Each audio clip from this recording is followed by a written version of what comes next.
I will not quit. Motown rundown, Trent. You should keep that in. I have no idea where that's from, but it's Michael just Scott. unbelievable. Oh yeah. Oh my God, guys. Motown rundown. It's Thursday, April 18th. I gotta tell you guys, and I don't say this often, I'm gonna be dead serious here for a second. I'm really glad to see you guys and hear your voices. Yeah, it's been a while. That's all you It got? has. This is long overdue. Long overdue. No, this is just It is great. I mean, this reminds me of like back in the day at Michigan State when we would like go into the studio and the three of us would just like being in each other's presence. We would just laugh. You know what I mean? Yeah, like that's what we're doing right now. It's great, and it's funny because at the end of every single episode, I say, "See you next week," and the people that have been listening to the show for a while know that there are times when people have to text me like, "Hey, are you guys still doing the podcast?" And it's like, yeah, but like, and not that we've gone X amount of weeks, but like, it's great that we can go 2-3 weeks without recording, and then just like someone sends the text, "What about Thursday?" And like, oh yeah, like, we'll make it work. And it's hilarious how as time has gone on, like each one of us gets more and more busy to the point where it's like, fuck. But we always find time to do it. And I'm super excited for this episode.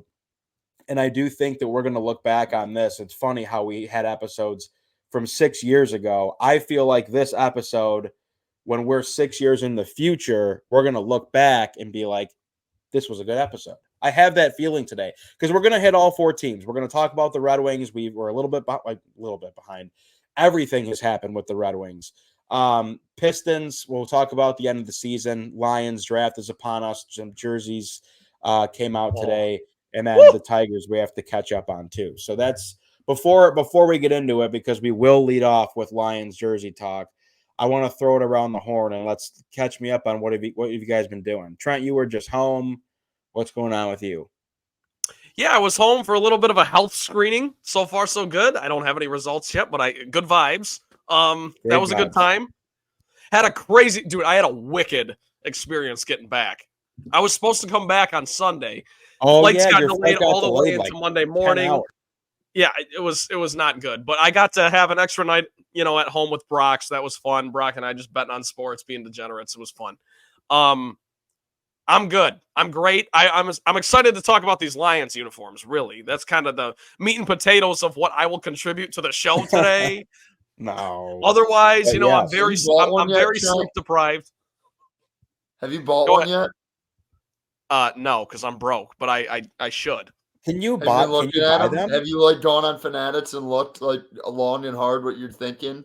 I have looked, and I have a screenshot of exactly what jersey I'm buying. I'm buying the blue. Let me guess. Let us guess. Oh, let us guess. Blue Amon Ra. No. It's a blue Jamia Gibbs jersey. No, I'm gonna put my name on it. I would have put. Oh my God! The only guy in the world that I give a pass to of putting his own name, him and his brothers, of putting their own names on the jersey. Trent, you have two on your own name on it. No, I do. Look. I am very self-aware. I know that this is outrageous, and I don't care. I'm gonna get the blue. You're the only guy that gets a pass, Trent. How much more expensive is it to do that? I'm just curious. Like $50 more. It's $150 to get your own. Miles Bailey has a jersey with his name on it that you could literally put over someone's shoulder pads and watch them play a full game. It's legit one of the craziest things I've ever seen. Dude, it is. You three are the only human beings on the planet when we went to that Ravens game. When we went to the Ravens game, and me and you both showed up, we're like, Miles, what the hell? Yeah, we're looking at our jerseys, and I'm like, I know this is a real jersy, but that's something different. I think I asked them, did they make that for you, in the equipment room? I had no idea. How do you acquire that? Oh, fuck. No, but I had no idea you could get game worn, customized. It was insane. Yeah, there's levels to this shit, dude. Not everyone has access either. I'm Not not. everyone has access. I gotta get my game up. I respect it. Oh, that's great. That's great. Collins, what's been going on with you? Just working, man. You look tired. Working, chilling, been watching the Wings, Yeah. getting into my golf game. By the way, Rat, Yeah. the thing I'm more intrigued to, because we started the podcast, was it 9:40? Yes. But what's it called? Rabs was umpiring, and I've never. Yes. He sent us a Snapchat, and I'm like, I've never seen someone find their calling more than you being an umpire. What age group are you umpiring for? Okay, so let me give you the backstory. So my dad, who is a fucking legend, he was the president of the Novi Youth Baseball League for years when I was growing up. Like ran the league, he coached my teams, whatever. And my brother goes through it, and then now that my brother and I, like, neither of us are playing competitive sports, my dad for the longest time was like, he went to every single Novi high school baseball game like the last 2 years, even though my brother wasn't on the team. Like that's because he just loves the it, game. He loves it. And so now I'm like so happy that he's actually coaching JV at the high school now. So that's cool. He has to wear the whole uniform, which he doesn't like. But with that being said, the last 2 years he's jumped back in the NYBL program as the head umpire because the guy who did it, I think, passed away, and everyone was like, what do we do? So my dad jumped in, and I love my dad, God bless him, but like he does not really know how to use a computer. I'm not sure how he has a job, and I'm very thankful that he does and supports our family. But like I have to, like, the umpire schedules on like Google Docs, like, I mean, Collins, your dad is very similar to mine. Like, I mean, actually, I don't know, because your dad. I'm laughing that you said that because my dad, I think probably because my brother played Little League. He was, I believe, a board member on the Rochester Hills Little League for years. So yeah, he was like dialed into that. So very similar in that aspect. But my dad worked for, I'm pretty sure, like 3 tech companies, and he's so like he knows computers. No, doesn't know anything about it. It's insane. Oh, really? Yeah. A guy working in tech. He worked in tech sales for like 25 years and like doesn't answer his phone once. Yeah. Okay, I want to ask a question. I want to ask a question that I think I know the answer to. Yes. Collins, does your dad listen to the show? No. My mom does. I don't think my dad will listen every once in a while, and then he'll just send me a text. I'll be like, I listened. You swear too much.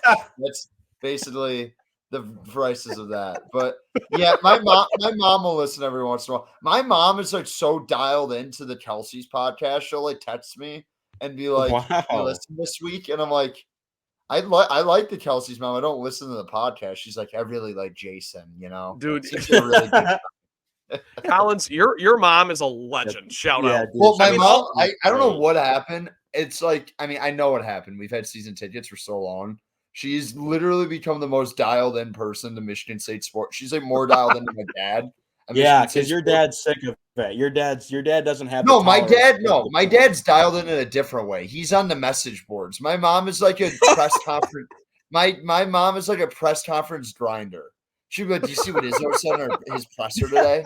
Your dad's on the message board? Oh, dude, my dad's been on the Spartan Mad for like, I want to say my entire life. The best is every time he's on his computer past 7 p.m., he'll be like, I'm doing some work. And everyone's like, no, you're not. We just look, he's on Spartan Mad. Dude, I would love to, if there was a moment all the guys I have season tickets with, Rabs, this year we were like, I think it's time for us to become message board guys. We were all like, we should go in on an account and just get into the weeds. Yeah, dude, I can just picture your dad sitting down at a table when you're 12 years old, and he's like, yeah, they're thinking this might be Izzo's last year. Like, no, it's not even that. No, it's more like random shit.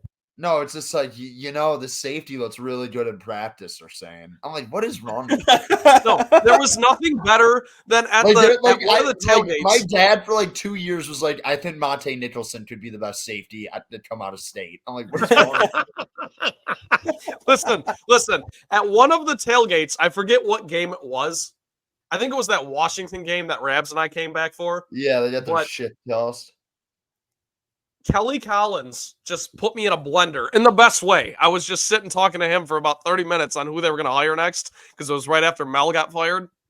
Mel got shit canned. Yeah. He goes, I'll tell you what, Brian Hartline. That's he was so dialed into Hartline. I've said this on the show a million times. If you go to a tailgate and you see my dad, I guarantee you 3 words. I don't know how much it would be. Said, let me tell you something. He does that first thing, and he goes, doesn't matter how good or bad Michigan is. He goes, I think Michigan's fraudulent. You know, I just don't think they're it's literally every time. And then someone will be like, I don't know that they're pretty good. He's like, well, fuck them. And then he gets like mad. He's like, I hate them. He's like a 7-year-old. You can't handle it. Yeah. Oh my God, dude. Okay. Anyway, yes. So my dad, I help him do stuff. So back to the umpiring part. Like, how old? So this group I did today, it was a 10U game. So are they any good? Not really. I mean, they can like, dude, it's 10U. The worst games to umpire are where it's like you only get the 5-foot lead off. You can't steal until the ball crosses home, like that level of baseball. No, that's these kids. It's full on baseball. They had walk-up songs. The one family in the corner that was giving me lip behind the plate. They had walk-up songs going on there with their team. But we needed help with umpires because no one plays baseball anymore. Nobody umpires because umpires get abused. And my dad was like, you want to pick a game up? And I'm thinking like, $55 cash. Sure. So I go up to play it against sports. I get my gray pants because I haven't umpired in like 10 years. So I was behind the dish tonight and went pretty well. I thought I called a great game.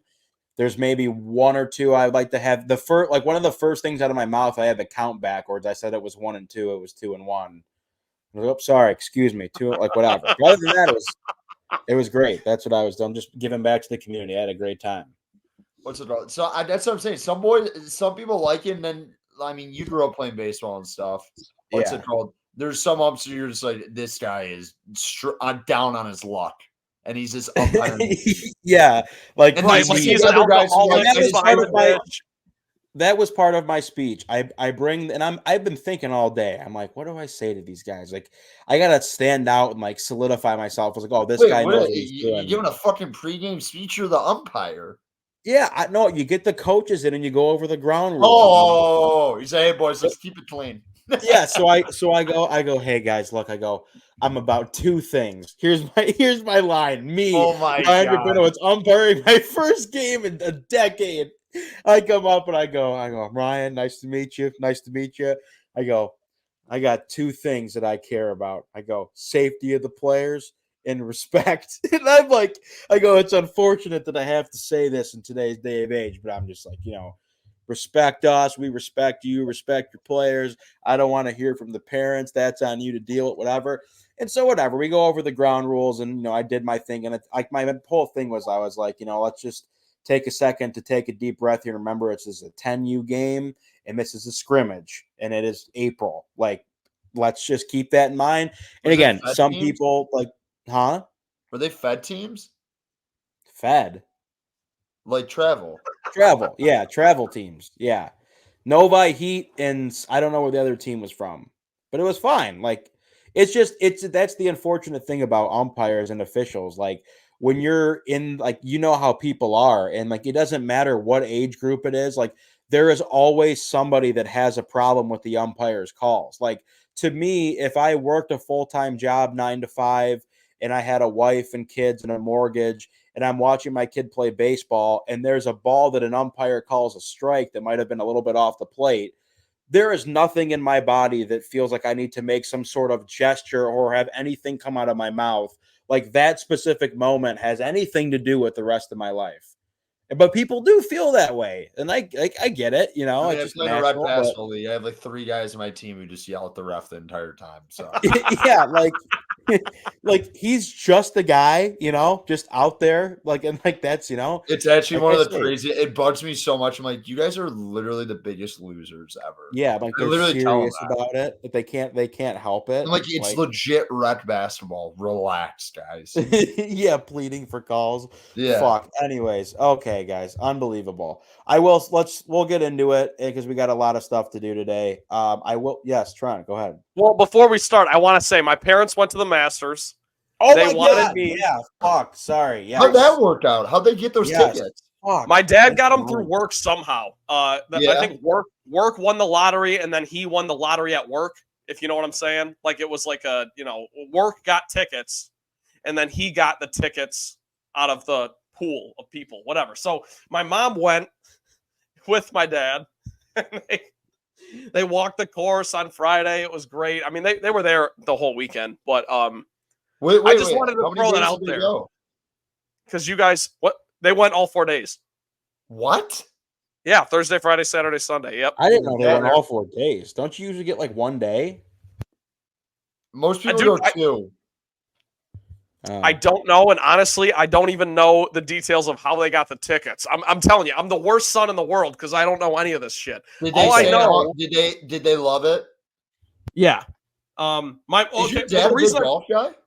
The reason I brought, my dad's a huge golf guy, and my mom golfs as well, but she was more just. Dude, Don Valley is a sneaky golf guy. If that's the case, he loves golf. He does love golf. Didn't know that. But the reason I brought this up is because I've got a quick funny story. So my mom, you can't bring phones in, obviously. Yeah. So my mom tells me this like crazy story about how she ran into Scott Van Pelt and talked to him for like 10 minutes, and he was like showing her all these hats that he bought at the gift shop. She's like, what? She's like talking to Scott Van Pelt, and all these fans are coming up to her or to him and being like, SVP, and he's just kind of chewing them along, like, saying hello, and he's talking to my mom, which I think is just hilarious because my mom. Yeah, and your mom has no idea. Does your mom know who he is? Yeah, she was like, my sons love you. You're on my TV all the time and all this stuff. And he's loving it. And he's just giving my mom way more time than he's giving everyone else. I just thought that was funny. That's the best, SVP. Everyone says SVP's the man, but what's it called? Did they get like positive reviews though? Everyone says the Masters is like, if you're a golf person, like it's heaven. Yeah, I didn't hear a single bad thing. They said it was awesome. Every single day was great. They took a picture. They got the photo op every day with the the yellow flowers of the Masters logo and everything. I gotta go, dude. I gotta go. It's fucking awesome. Sounds awesome. It's impossible to get tickets. I put my name in the Masters lottery every year. I'm never gonna get them. You never know, dude. It happens to people, I got my date set on my phone. I do want to say before we get going here, this podcast is dedicated to somebody very special today. The Godfather, Howie Feiner. May he rest in peace. That was I forgot about that. He died? That was tough, dude. That was tough to read. I am here with the Godfather, Howie Feiner. Prayers for Stu. Prayers for Stu. Stu Feiner. I think that a lot of the people that listen to this podcast in my circle also know Stu, and it's someone like Stu Feiner is so funny, but there are just like some things about him that truly make my day, and he's just such an unbelievable person, and he was such a good son to his dad, and when his dad was getting in bad health, like Stu always kept it positive.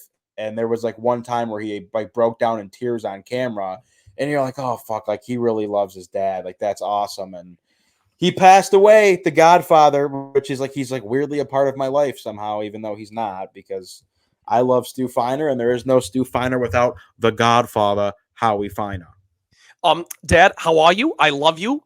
All right, let's have a good day. Ready to roll. He's always like, I'm doing good, Stewie.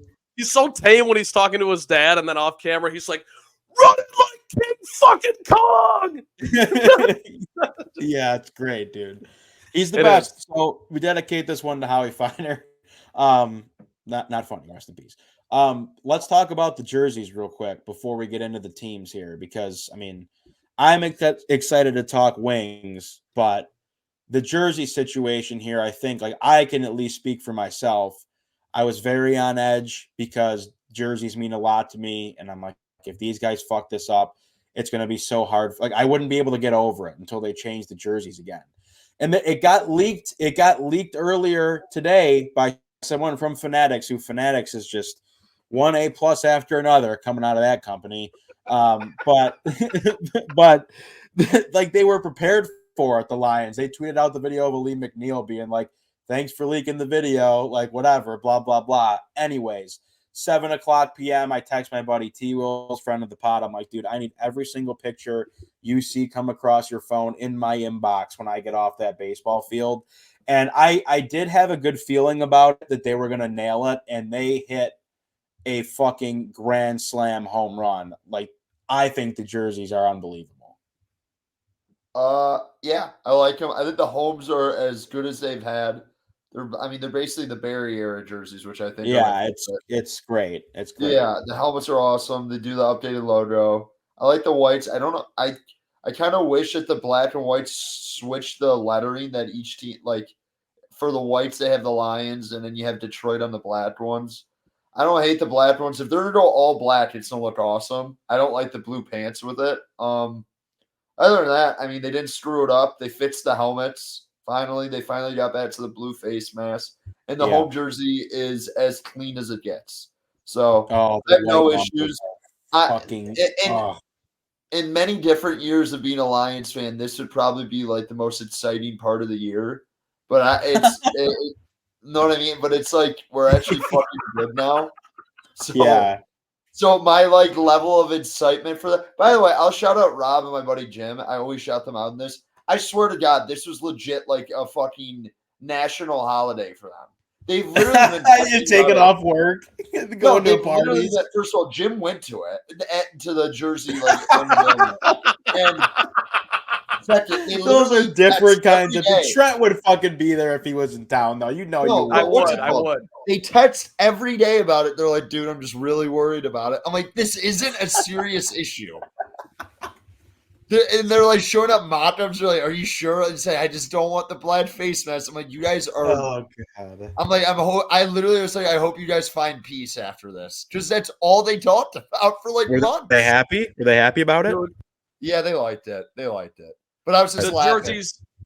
The jerseys are absolute gas. I won't spend too much time talking about it because, like you guys said, I mean, Rabs, is it you that says, like, don't think, just throw? I mean, that's literally what this was. That's what it was. It was don't think, just throw. Just do the jersey. Like, you know what you have to do. We all know what everyone wanted, which was what they gave us, and they look awesome. The key is the white numbers on the blue jerseys. You know, the away jerseys don't look that much different. It's just new lettering and everything, which is awesome. They hit a home run, like you said. And the last thing I'll say is this. If you would have told me 10 years ago that the Lions would be the most well-run franchise in the city, I would have called you crazy, but it's 100% true. You would have thought it would have been the apocalypse, or we were being invaded by Russia. Chris Ilitch and Tom Goris cannot hold fucking Sheila's jockstrap. She is on fire right now. So credit to Sheila. And like Colin said, I mean, if this was like 5 years ago, we'd be all excited about new uniforms to be the most hype part of the year. But the fact that the Lions are actually good, and then they sprinkle in this little Barry Sanders era jersey thing, dude, it's awesome. The Lions are awesome. You got the draft in Detroit in a week. Like, the Lions are burning with the fire of a million suns, Rabs. Yes, I did have my hand raised. Thank you for calling on me. And I forgot what I was going to say. So you guys were going to have to get back to me on that. I will recover. It was good. It was good too. But no, this is what I was going to say. I have been listening to 97.1 The Ticket, mainly the Carson Anderson show from 10 to 2 every single day. And this, to me, maybe I'm so wrong, but this is the first year of my lifetime where, like, every single day on the radio, people are calling in talking about the Lions. Like, it doesn't matter what. It's been this way for like 3 years. It's like every single day, every single hour, people are calling in about the Lions. Like, people think about the Lions on a daily basis throughout the year. Like when the Red Wings are done here, there's going to be time where the Red Wings are off my brain for a bit. Like I get really into the Stanley Cup playoffs.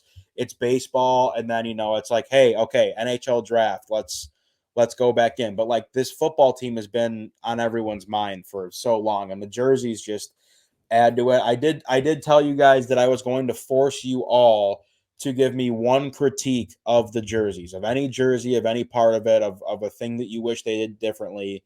I'm making everyone do it, including Trent, who I knew was going to tell me I have no critiques. And that's exactly why I'm going to make you do this and help you. This is going to be a good growth exercise. So Collins, I'll start with you because I know you'll give me one. If even if you have more than one, what are your critiques? Just be honest. I wish on the white jersey they didn't have like the Detroit lettering on it. I wish it was just a solid like the home jersey. I think that would look better. And then other than that, the black. I don't love the helmet, but it's like fine. I don't love it. It's good. It's not bad. You know what I mean? Other than that, that's about it. I wouldn't have put the lettering on the white one. I think it would look cleaner. But okay, in general, they all look good. So yes, Trent. I will not say a bad word. It wouldn't be fair. You said you had one though. You literally told us one earlier. I'm joking. Yes. No, I agree with Collins. I think if it didn't say Detroit on the white one, I got pulled up right now. If it didn't say Detroit across the chest on the white jersey, I think that would look fine. My thing, dude, I don't love the black. I don't love the blue helmet with the black uniforms. You know what I mean? They've got I don't have a problem with the black jersey. The black jersey's fine. But the blue helmet kind of, I don't, I like last year's blue helmet more than this one, put it that way. That's it. Other than that, dude, they hit it out of the park. These jerseys are awesome. Unbelievable. It's awesome. I would say the blue face mask. They got the white stripe down the middle again. Everything's awesome. Yep. My very small critique of it is that I wish there is part of me that wishes they would have just copied the exact striping from the 90s. I think it would have looked great. But that's fine. I wish on the blue pants they would have done a stripe, or on the black pants they would have done a stripe. Like the only pants they have that have the striping, I think, are just the gray ones. And I feel like it's probably so hard to do, but you know how those like the Barry pants were like that? They were like a shiny silver. And like now the gray, like we have like the gray that's kind of muted, but it's still good. The black jersey, I think I'm gonna have to see on the field because I think they'll look good on the field. If they wear the black pants, they'll look good. Yeah, I think the all black would be cool. The helmet I wish like was, still incorporated. There's not a lot of white in the helmet. Like the helmet's so dark and it makes that uniform, I guess, look a bit more intimidating. Like I get it, I respect it.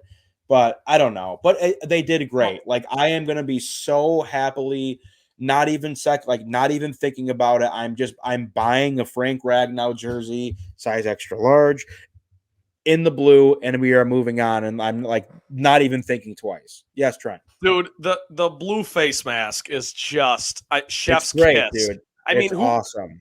It's awesome. I know there was probably a lot of people behind us, but I just want to applaud everybody. Whoever's in charge, Rod Wood. Applauding everyone. It's not that fucking hard. It was pretty easy. Rod Wood, not a football guy. Yeah.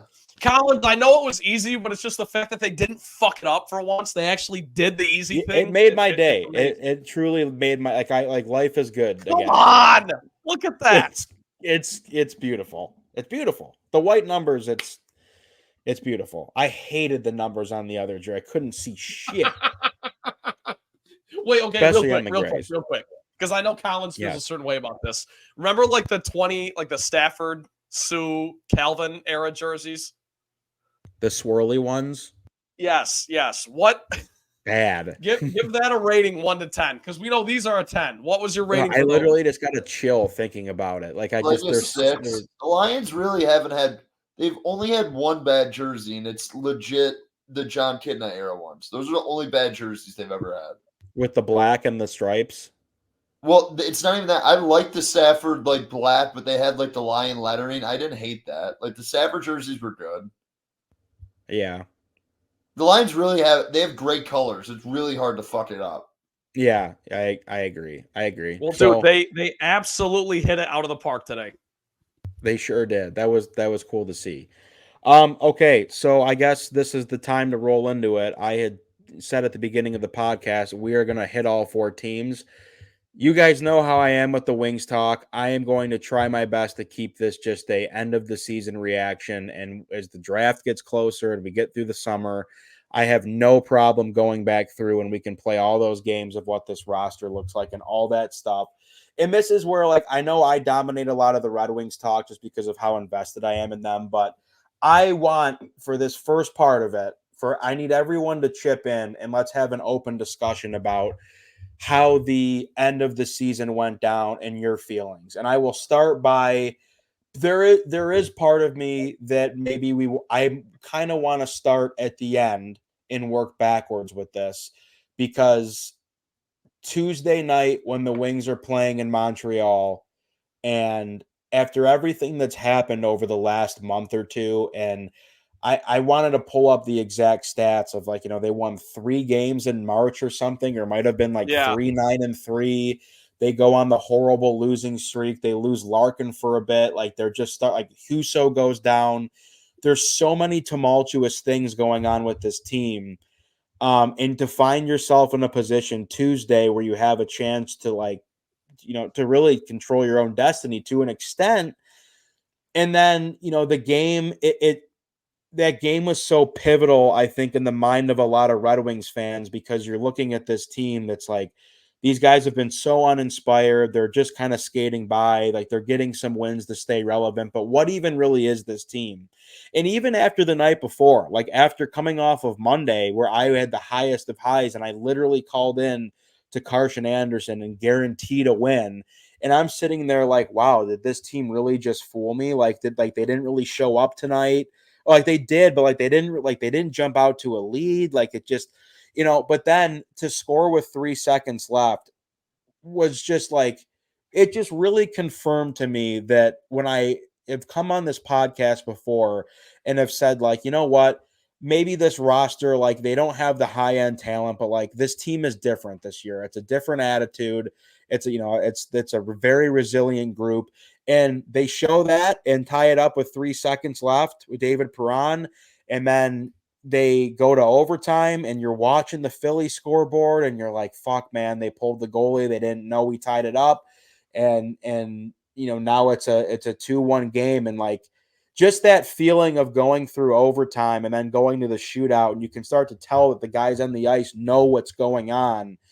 And then Patrick Kane, who I knew, I was watching the game with my buddy Josh. I'm like, dude, like, no one scored yet. Like, it's over right here. And Patrick Kane scores. And to see that team come off the bench so dejected, to me, it really humanized this group as a team that I have been like so frustrated and angry with, of just like, it's so easy for me to sit back and point the finger and be like, these guys don't fucking try. They don't care. There's no sense of urgency. And yes, you can see those things in games sometimes very tangibly, but at the end of the day, like, these guys gave a shit. As much as it didn't look like some nights, they cared. No one likes when the season ends, and you can tell they were, so defeated that they had worked that hard, and they made the work for themselves. Don't get me wrong, but to end up short like that was devastating. And like, to hear Dylan Larkin talk in the locker room after the game, to hear him talk in the media today, where he was getting kind of emotional, talking about how hard of a year it's been for him personally. I was just gutted. I was gutted on Tuesday night. It was such a horrible sinking feeling. And it really did take me back to when I was like 10 years old, and you literally live and die by this team. And you're like, damn, man, like, the ride is over. Because for me, before I kind of get your guys' reactions to all that, I viewed this Red Wings season, like this Red Wings season to me became what the Lions season was, where like, I wake up on Sunday and the only thing I care about in the entire world is watching the Lions. And then after the Lions play and they win, from Sunday night to the next Sunday morning, all I think about are the Lions. And like, life is hard for everyone. And when people, look at me or us and are like, oh, like, I don't get it. Like, these guys that are huge sports guys, like, I just don't get it. it's that kind of shit. Like you attach yourself into these teams in your city and it carries you through life. And like the Lions season ends and you're like missing that void. Like, what do I do with myself? And then the Red Wings for the first time in so long. And it's such an awesome city when the hockey team is good. Hockey Town is real. That building, I have seen that building with my own two eyes get fucking out of control for their hockey team. And they finally got that jump back. And so it's like, every single week, like one of the Wings play, like, oh, it's Tuesday at 7. Like I'm building my week around like I need to be in front of the TV for this team. So I'm super thankful for the ride that we went on. But I want to get your guys' reactions as far as like how did this season, like what was your interest level on this team as the season went on? How interested were you? How like what did this team mean to you and do for you? And how did these 2 last weeks feel and Tuesday, all of it. I need to hear all of it. Well, I watched more Wings games this year than I have probably since the last time they made the playoffs. So if you're good, I'm going to watch you. The problem is if you have a bad hockey team, like, and I might be a sicko, I honestly stand by this. If you have a bad hockey team and you have like, it doesn't even matter if you have young talent on it. It is a really tough watch. It is very, very, unless you have like a generational guy. That's fair. Like it's kind of easier to watch basketball, even when your team's awful and you have a couple of young guys, because you're like, I can watch the other guys in the league. And want like hockey's just truly a tough watch. And this is obviously a great hockey market. Michigan is a great hockey state. You look around the state, you look around the NHL. It's basically, I mean, what 20% of the league is from this area. It feels like, Michigan, Minnesota for sure. Not 20%. You know what I mean? But like a large chunk of Michigan. The hockey, like if they're playing AAA here, maybe if they're not even from here, they have ties to the state. So, I mean that Raymond goal. What was that Tuesday against Pittsburgh? Monday. Oh, I'm sorry. Yeah, Montreal. Yes, and overtime that on Monday is I mean, that's the loudest LCA looked like it's been ever. Insane. For sure. And I know what I'm going to take out of this season, and I was touching about this with you guys. I mean, the problem was our expectations like, hey, let's fight for a playoff spot. If you get in, you get in. Like, you know what I mean? If you look long, the problem was at the end of February, you felt like this team was maybe gonna sneak at the 3rd in the Metro. I mean, not Atlanta, sorry. And like win a playoff series with the Maple Leafs the entire time. Like you felt like that. You felt like you were a better team than the Lightning. You felt like the Lightning were kind of falling, like they were just getting older. And then the switch, Larkin goes out, and you just fall apart. You don't get any wins when you play the Arizona Coyotes back to back, and get basically embarrassed. And then Lyon kind of falls on his face. The decor's a mess. It's hard for me to like have this like rah sense about this season just because of that. Like I'm not gonna act like they should have made the playoffs. They completely fucked this up.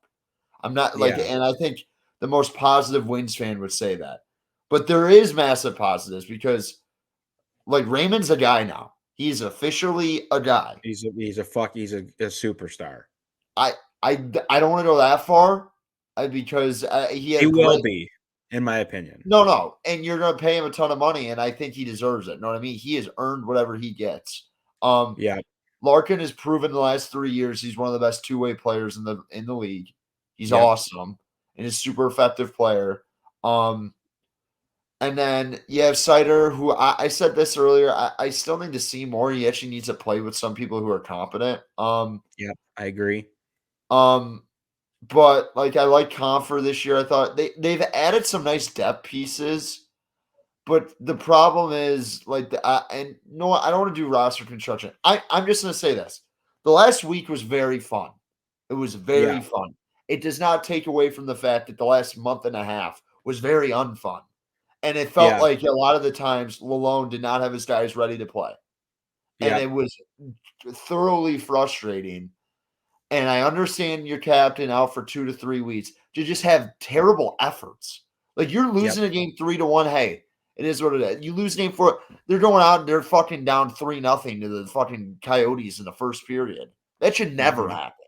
You know what I mean? Like Stuff like that was happening. It was a disaster. Sherratt was fucking awful the second half of the year. Petrie was not great any of the year. Gostisbehere only plays one fucking side of the ice.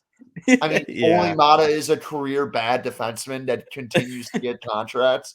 So yeah, I watched more wins than I did all year, and it was very funny. If you have any competent decor and you have a competent goalie, this team is easily in the playoffs. Anyone who watched this team all year, they have the guys up front. Patrick Kane was a fantastic signing. It doesn't look like he'll probably be coming back unless the Wings want to overpay, which I don't see Yzerman doing. But that was a really nice, savvy signing that really helped them this year. I think he was their second best player overall all year. Like Raymond came on in the last 2 months there, but I mean, I thought when it came there for about a month and a half was as good as it gets on the offensive side of the ice. I mean, I'm encouraged. I'm not like in the camp where like, oh, fire Stevie. Stevie needs to be in hot water, all that stuff. I truly believe that it's going in the right direction. But that, like Rabs texted this. He's like, I'm officially done with like Steve Yzerman, like Red Wings legend, glazing. Like it's now like the next year and a half is kind of like you will deserve criticism if you're just going to sit on your hands and cry rebuild. It's about time you actually go out and do some things and not just sit back and do legit fucking nothing and just wait for your guys to play in Grand Rapids for 2 years. Like, you have to go out and make a trade for a defenseman. You have to go out, maybe sign in that. Like, you have to do things. You know what I mean? Yeah. Maybe you fire Lalone. I think you should, to be honest. Okay. It seems like there is a disconnect between Yzerman and Lalone. It seems like I'm not saying his name right, and how do you say? There you are. Malone seems like a great guy. It seems like everyone likes him. It seems like the players like playing for him. But at the something happened there when Larkin, where I felt like he lost that room, which was, and it might have been the fact that he wasn't benching guys that he probably shouldn't be, like he should have been, stuff like that. But this team has a very promising future. Wall and Sider are the only two defensemen I want to see on this roster next year, I think, that is currently on. Gostisbehere is a good offensive defenseman. That's a good piece to have maybe in your second pair. But they need to go out and get actual shutdown guys who are basically just able to, like, there was way too many high, like, chance scoring all year. Even when they were winning, that was how they played all year. There was too many good chances given up. So they need to figure something out. If Lalone's the guy in charge, do that. But I'm encouraged, but I'm still disappointed. Just because it's hard for me not to watch the team that we saw from New Year's to mid-February. They were fucking awesome. They were so fun to watch. And for them to blow that, and to be fair, this week was kind of bitter. Like, it was fun to watch, but at the end of the day, you're like, are they really going to beat the Rangers? But I do, and I'm not going to do the things like, oh, it's better for the win. It's not. Making the playoffs is those young guys' experience, and you build on moments like that. I mean, Larkin's only been in the playoffs once. I honestly didn't even remember he was on that team. The last playoff. Me neither. Yeah, I didn't even think he's made. So playoff experience matters. So it is a big deal missing it, and the way they did sucks. But the way they ended the season just maybe kind of reminded you like of the positives and what the future could look like. And obviously Raymond was awesome. I think DeBrincat had a really good 2 weeks after being cold as shit, basically. He contributed a bit. Yeah, so I don't know. I'm excited for the future, but still disappointed because it felt like for a while this team had I felt like they had an opportunity to make some sort of run. I never thought they were winning a cup. But I was like, they could get into like a 3-2 matchup in the first round and win, and maybe have the semi, get to game 6 of the semis, or maybe even get to for a while. It felt like, this team could go to the conference finals. I don't think that was out of the question. So at least winning a series for sure. Yeah. So the way it ended, it sucks. And I mean, I'm not going to forget the absolute collapse, but I'm also not going to forget all the great moments. That goal by Raymond on Monday is and we are so lean on sports success in the city of Detroit right now, and us being Michigan State fans at this that Raymond thing is one of the best sports moments I've had in the last like 3 to 4 years. Yep. So Totally. it was awesome. So I'll enjoy that. That Perondel was fucking insane. Absolutely Yes, dude. insane. It was. Happened. Yes. Yes. That was awesome, but it is what it is. I don't know if you feel the same way. I'm grateful. It was like it's fun to watch meaningful hockey because the last 4 to 5 years, like when we got to this part of the year, it didn't fucking matter. So I enjoyed that. It's just I wish it lasted longer.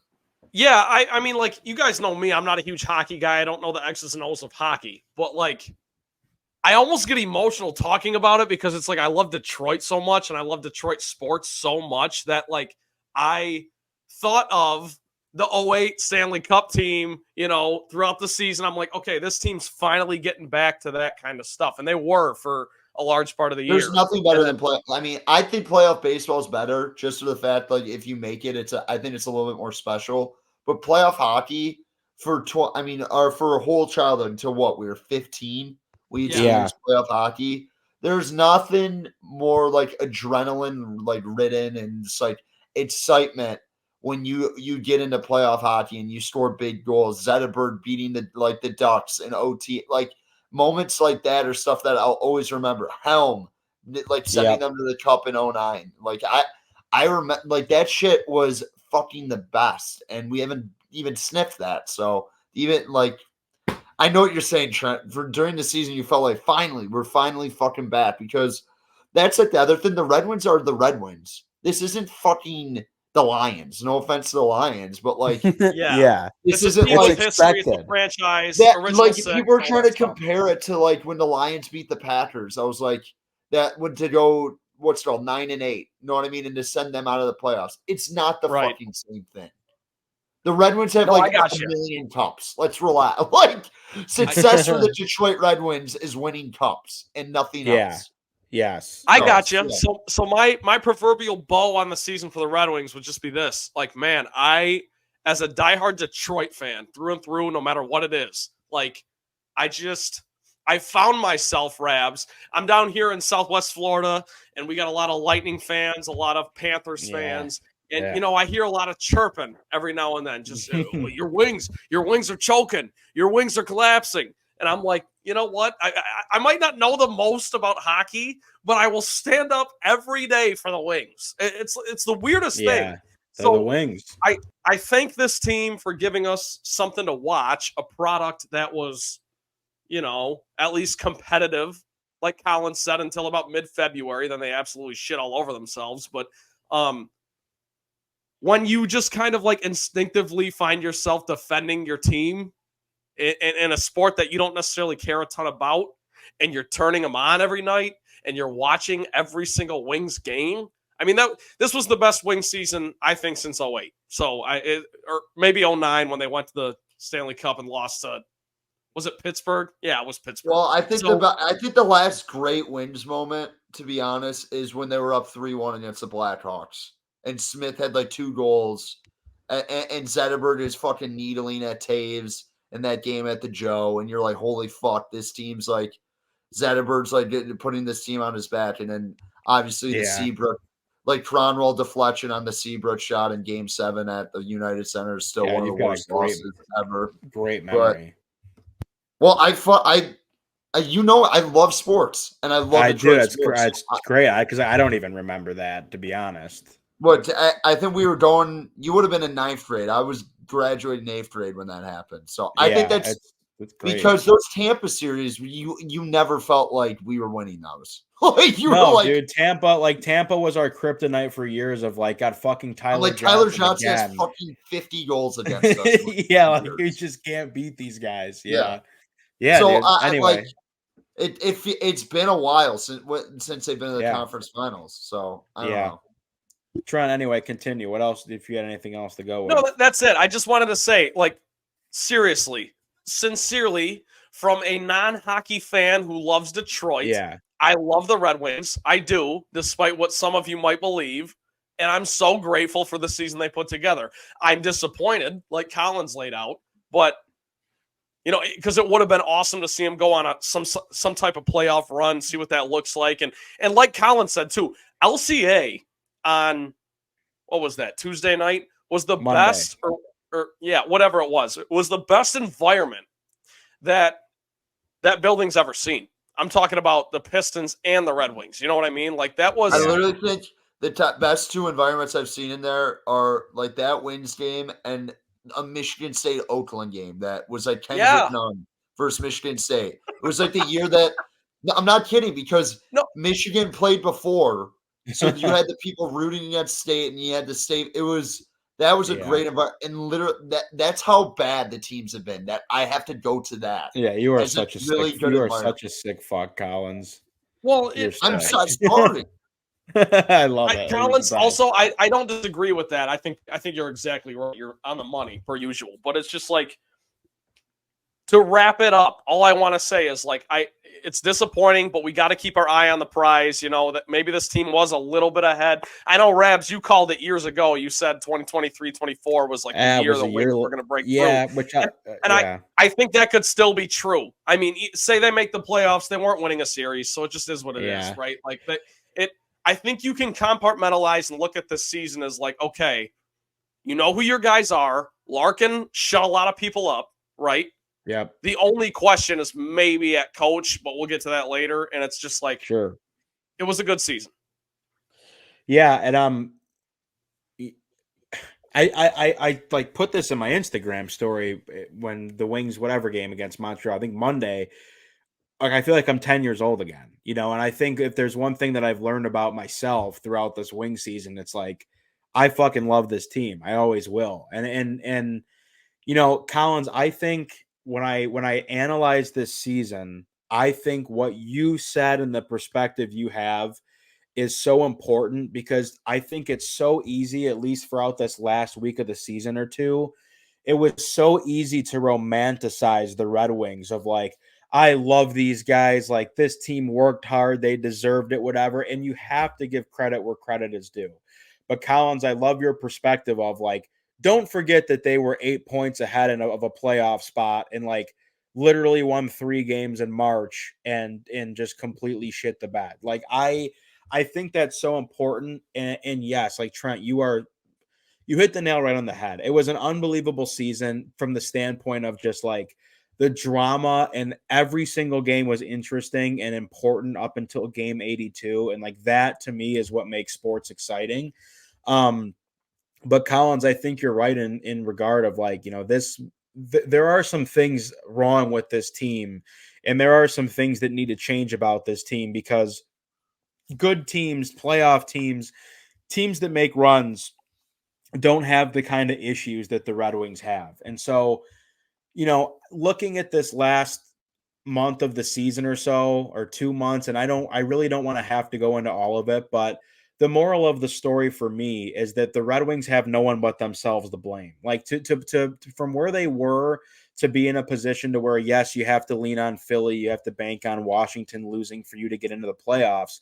I understand that, and that's fine that that's what it came down to. But like, the Wings have nobody to blame but themselves for being in the position that they got themselves into. And so for that, like when I look back at the season, you know, you can look at games like you dropped 2 games to Arizona. Like those are games that you'd probably want to have back. I don't mind that you lost to the Preds when they won 18 straight games in a row. I don't mind that you lost to Carolina. Like, you fucking squeak out a win against the Lightning somehow. And then, you know, you lose the Capitals twice in the last couple weeks of the season. You lose to Pittsburgh in overtime. Like, those are games that you need those extra points. And as we were talking about these games after the season, me and some guy I work with, you know, the 2 Montreal games, it's like we're talking about the second to worst team in the league that's actively trying to lose and doesn't care and is letting their young guys play. And the Red Wings did not have a lead in either of those games until the fucking game was over. Like, they're chasing the whole game. They tie it up, and you just kind of look at them like, if you're supposed to be a playoff team or a team that's better than, you know, maybe we anticipated, like, you got to come out and punch a team in the mouth. Like, well, Rabs. I mean, you correct me if I'm wrong. They got to learn how to play some defense. That's what it is, right? Yeah, they don't defend well, and I'll get into all of that. But like, it's just, I mean, it's like, fuck, man. Like and that's what I think bothered me and so many people about this team in the last couple months is like visibly they looked like so lethargic. And it's like, you want to grab them and be like, hey guys, like you have to find ways to win. And they just weren't. And so, you look at those last two Canadians games, and of course, guys, like, Lucas Raymond, between the tying goal for his hat trick against Pittsburgh, which I'll never forget the look on his face, to send that to overtime. Larkin scores the overtime goal in Toronto, which is another example of like you're up 4-1, but the game's never over with this team. And between the two Canadians games, with Lucas Raymond scoring the game tying goal in the third, and then the overtime winner, and then we get to the Tuesday game in Perron with 3 seconds. Like there was some magic there, but it's still like, how do you not just take control of those games? And that's where you just kind of see that the Wings truly aren't there yet. And like, we can talk about this season ad nauseum, but I think at the end of the day, the perspective Ryan Collins has brings you back to earth of like, we really need to look at this team and this coaching staff and decide like, what are we doing here? What's coming next? And I said at the beginning of this, for the sake of time, I do not want to go down the deep hole of this roster and the draft and things of this nature, but just a couple things to touch on. And I want you guys to jump in, Collins. I'm sure you'll have, your opinions to say about this too. Number one, I mean, if Steve Yzerman could go back in time and sign Lucas Raymond to a contract extension in this summer, I'm sure he would love to, because Lucas Raymond is going to get paid whatever he wants to. I have to imagine it's probably north of 8, but not as much as Larkin. And Moritz Seider as well, which I'm very curious to see what that number is going to be. I could see that being a 3 to 4 year deal for a 5.5 to 6.5. Like, I don't necessarily think that he's really earned anything more than that. Of course, you're extending him. Give me a break. But those are the two most important things. And then when you look at the rest of this roster, guys, and I will say my piece here before I wrap it into like what I look at in Steve Yzerman and Derek Lalonde, and then I'm fine ending it there. But I look at this roster, and as far as free agents are concerned, like, Collins, Trent, like David Perron, is that a guy you're really bringing back at 36 years old? Patrick Kane. It sounds like he's coming back. Well, and if we don't need to talk about, I'm just saying, yeah. So like, okay, and then Patrick Kane in his interview, like, it kind of seems like he might not be coming back. And that's a guy that you might look at, again, and I get it. You have to keep a roster together. But if you lose Patrick Kane, I'm sure there's going to be people that look at Steve and go like, hey, man, you could have moved him at the deadline, which like was not the right move by any stretch of the imagination. But you could lose a guy like that. It doesn't seem like they're interested in bringing Daniel Sprong back. I don't think there's any need to bring Christian Fischer back. And then the last free agent you have up front is Joe Veleno, which, I mean, God, I would love to know what Steve Yzerman thinks of Joe Veleno. And like, is that just going to be your fourth line center until the end of time, which I don't hate if he wants to come back for a mill for the next couple years. But other than that, guys, like, you have Larkin, DeBrincat, who went super cold for a good part of the year, but you have to just stay optimistic on him. Andrew Kopp, who's $5.625 million. I mean, in whatever bullshit comment he made today about how, he was asked to play a little bit of a different game that he wasn't used to. And like, I don't think I played up to my capabilities, but I was asked to do things that, that were a bit of a different role for me. I'm thinking like, dude, like, really? Like, we're supposed to get more out of your game? Like, whenever you feel like playing better, great. Comfer is a piece that you need, and for 5.1 mil, like, I'd love for that to be your third line center, but he can't be, because you can't play Cop above the third line. And like, and not to go on this tangent, but Andrew Kopp, between injuries, Larkin out, all these, like, they had Austin Zarnik practicing on the second line, who stinks, by the way. They had him practicing on the second line over Andrew Kopp. Like, you think, hey, Andrew, you played for Winnipeg. They traded you to the Rangers for some good coin because you're like, what happened to you? What happened to you? So whatever, move on from that. Robbie Fabry, you're paying for one more year. Who knows? Rasmussen gets 6. But guys, like, they are going to have to figure out the forward group next year. And I still think they're looking for a second line center. And Collins, to your point, if Steve Yzerman thinks the second line center is Marco Kasper or Nate Danielson, like, I am ready to see it, Steve, because I don't need to go another season of watching Austin Zarnik playing in your lineup as a center because you don't have anyone else. So that's as far as things up front. And then you look at the back end, and to kind of lead me into like this whole free agency stuff with Steve, like, you know, Ben Sherratt you have for 2 more years. I don't need to see Ben Sherratt, guys. Gostisbehere, who was awesome this year, revived his career a couple years ago, 50 plus points this season, quarterback of your power play. Like, someone's going to pay him. And there's a very, very, very good chance that the Red Wings lose Ghost, and they're going to have to find something to replace him with. And I don't know who that's supposed to be, because it's not Simon Edvinsson. I think as much as we want it to be Mo Seider, it's not. Axel Sandin Pellikka is where all my eggs are right now, who's having a great year in Sweden's top league. And at 19 years old, that's where I'm like, just Steve, just let him give it a go. Like, bring him over, let him go. Like, if you can't get Ghost, and I'd love to bring him back. I think Ghost had a good time playing here.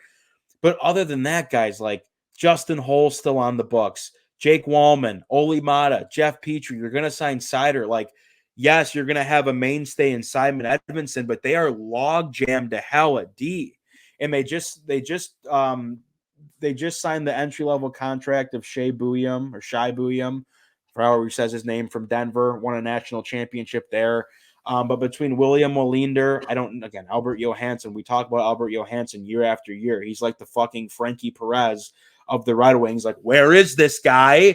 What are we doing? Speed it up a little, you know? So it's like they have some questions to answer. And in goaltending too, James Reimer is a free agent. I'm assuming they're going to let him walk and right off into the sunset. So you have Alex Lyon and Billy Huso under contract, and like, to hear people talk about like, oh, like, you know, Kosa's not going to be here for 2 to 3 more years. Like, maybe not. Maybe he just comes up next year. Maybe you roll with 3 goalies and let Kosa play every other night. Like, I don't know, but like, something's got to give here. And I just wanted to bring this up to you before I kind of moved on, guys. Like, I look at some of these free agent signings that Steve Yzerman has gone through, and I want to make this abundantly clear. I do not know more than Steve Yzerman. I am not in the locker room. I don't hear what gets said between these guys. I don't hear what Steve says with his coaching staff, whatever. I think anyone that like thinks Steve Yzerman should be fired is an idiot.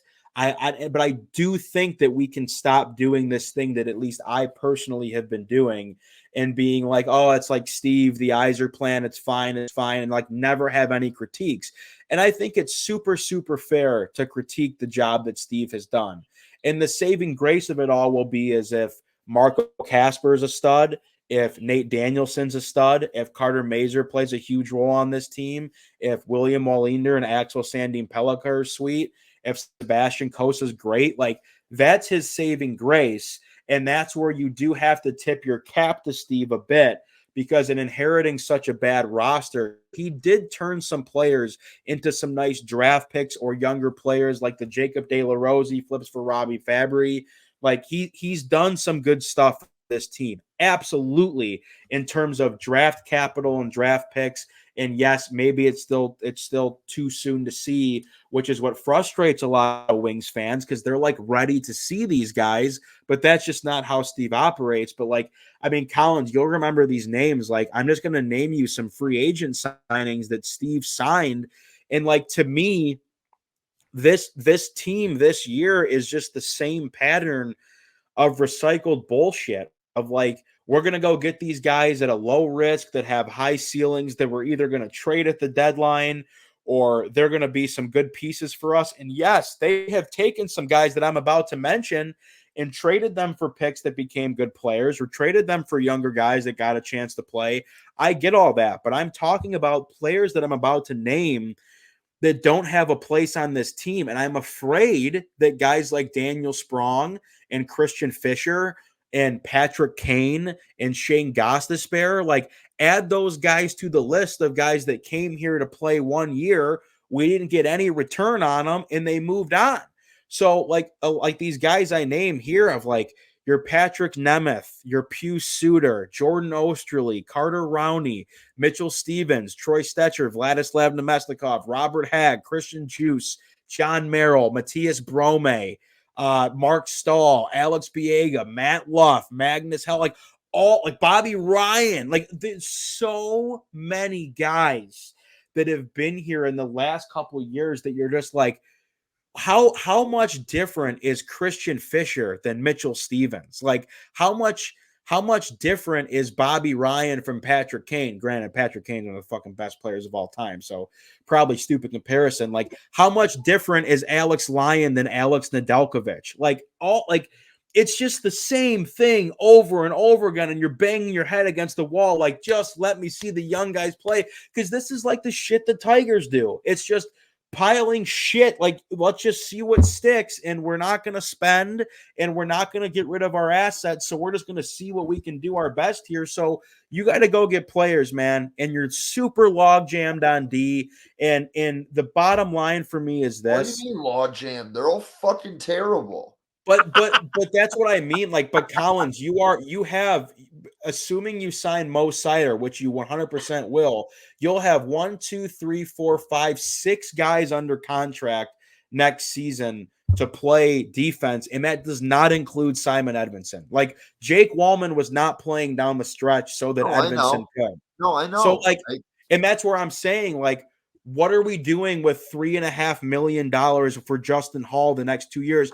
He hasn't played in 6 months. Like, what the fuck? And that's my whole thing when Steve was like, I don't want to play Klim Kostin, who's going to make $2 million to rot on the bench. And I'm thinking, Steve, you've got Justin Hall for 2 more years at 3.5. The guy hasn't played hockey since he was 16 years old, rotting on your team. Like, give me a fucking break. So they just like, I understand that there is an outcome here, guys, that if they just go young, if they're like, you know what, fuck you guys, fuck the fans, here comes Marco Kasper, here comes Carter Mazer.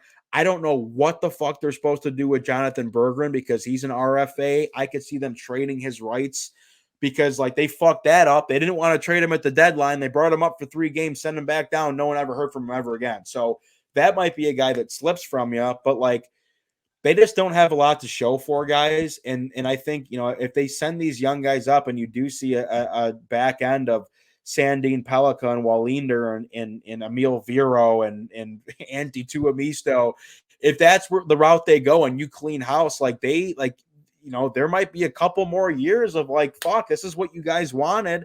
And I don't think Steve's going to operate that way, but I do think they're approaching that time where it's like, you know what, Steve, you might have to use one of these 1st or 2nd round picks and go get a real player, like kind of like they did with DeBrincat. So as far as the coaching is concerned too, and I'll wrap this up, you know, I don't know what happened to this team. I have no idea. I don't know if these guys like playing for Derek Lalonde or if they can't stand him.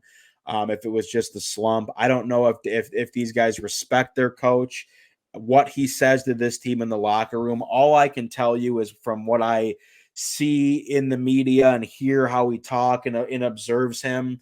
But and maybe correct me if I'm wrong, Derek Lalonde gives me a tinge of Matt Patricia vibes. Of yes. It's like a little,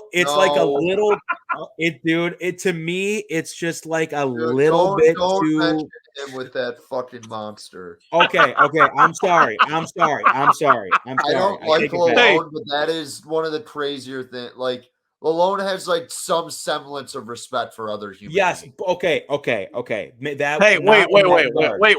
Wait. Do me a favor. Just sit up a little. Just sit up in your chair.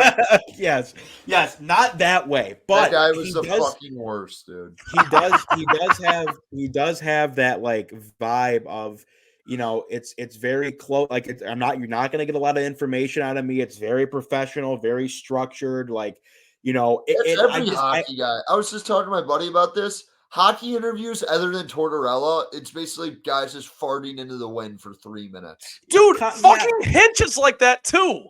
Yes, kind of. Yes. But guys, I mean, there are other coaches with personality that you get behind. Like, we don't get a lot of behind the scenes looks of the locker room. Do you guys notice that? Like, you ever notice how like we never hear him address the team in the room between periods? Like, you see videos all the time of other coaches address their team. Like, you're right. We never get that. So I don't know, but all I can tell you is I have to imagine as a Red Wings player to hear your coach and sometimes your GM consistently go in the media throughout the year, and all they can talk about is how they've overachieved. And there was never a sense of urgency from Derek Lalonde of like, yeah, you know what, guys, we've lost a ton of games in a row here. We've sucked. Like, we need to get this thing back on track because we're too good to watch the ship go down like this. You never got any sort of. It was all, yeah, we've really overachieved this year.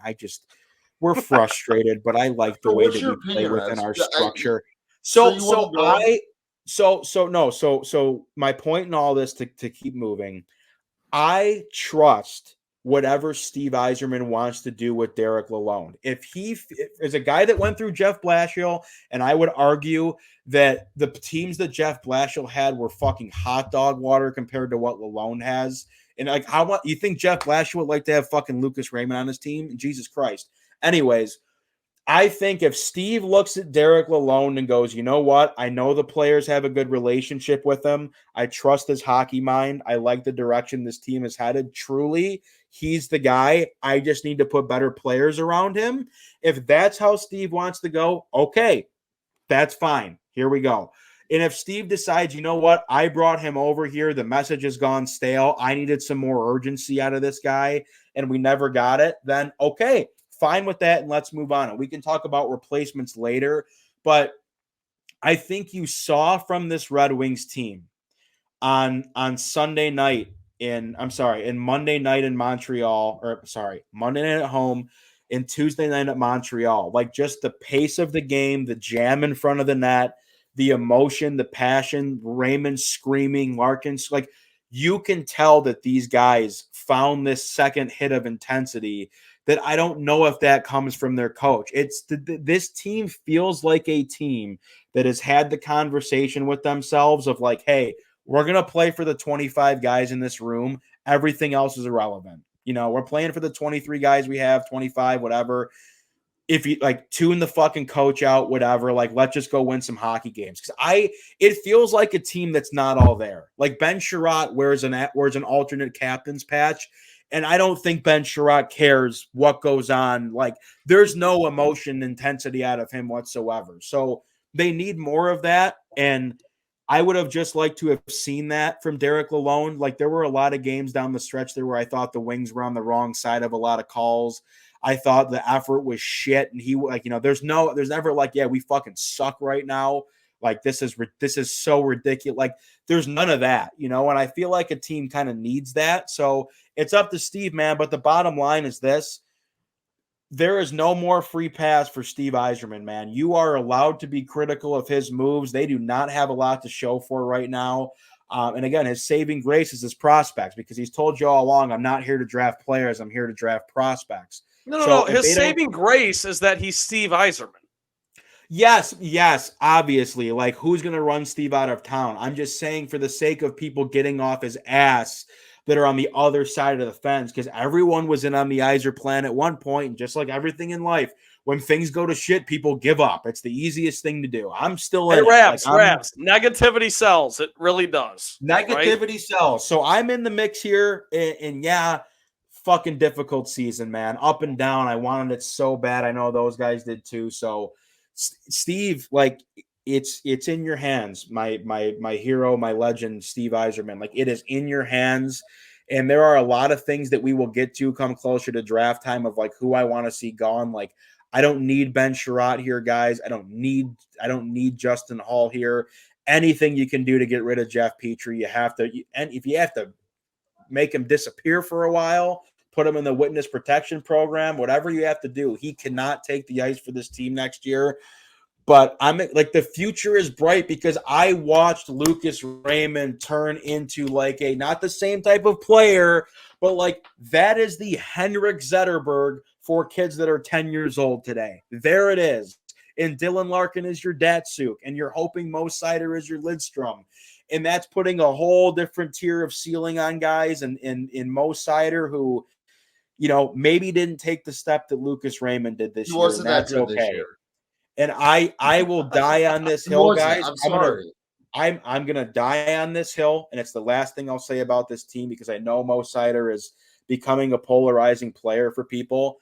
Do I think Mo Seider can be a number one defenseman in the NHL? I do. I do believe that he can. I think he plays such a solid game that I believe with more time and more experience, and you go through things like this where he gets the emotion and he feels the intensity of a team trying to make the playoffs. And you heard, like, you fucking hear what Raymond and Seider say in the media today of Lucas Raymond being like, I love this city. I love this team. This is where I want to be. Like Mo's like, this is the place that I want to play. You need shit like that. And I promise you, Mo Seider, and it's by no means is he going to coming close to what Nicholas Lidstrom was as a player, but just a guy that plays with poise and always seems to make the right play and always protect the puck.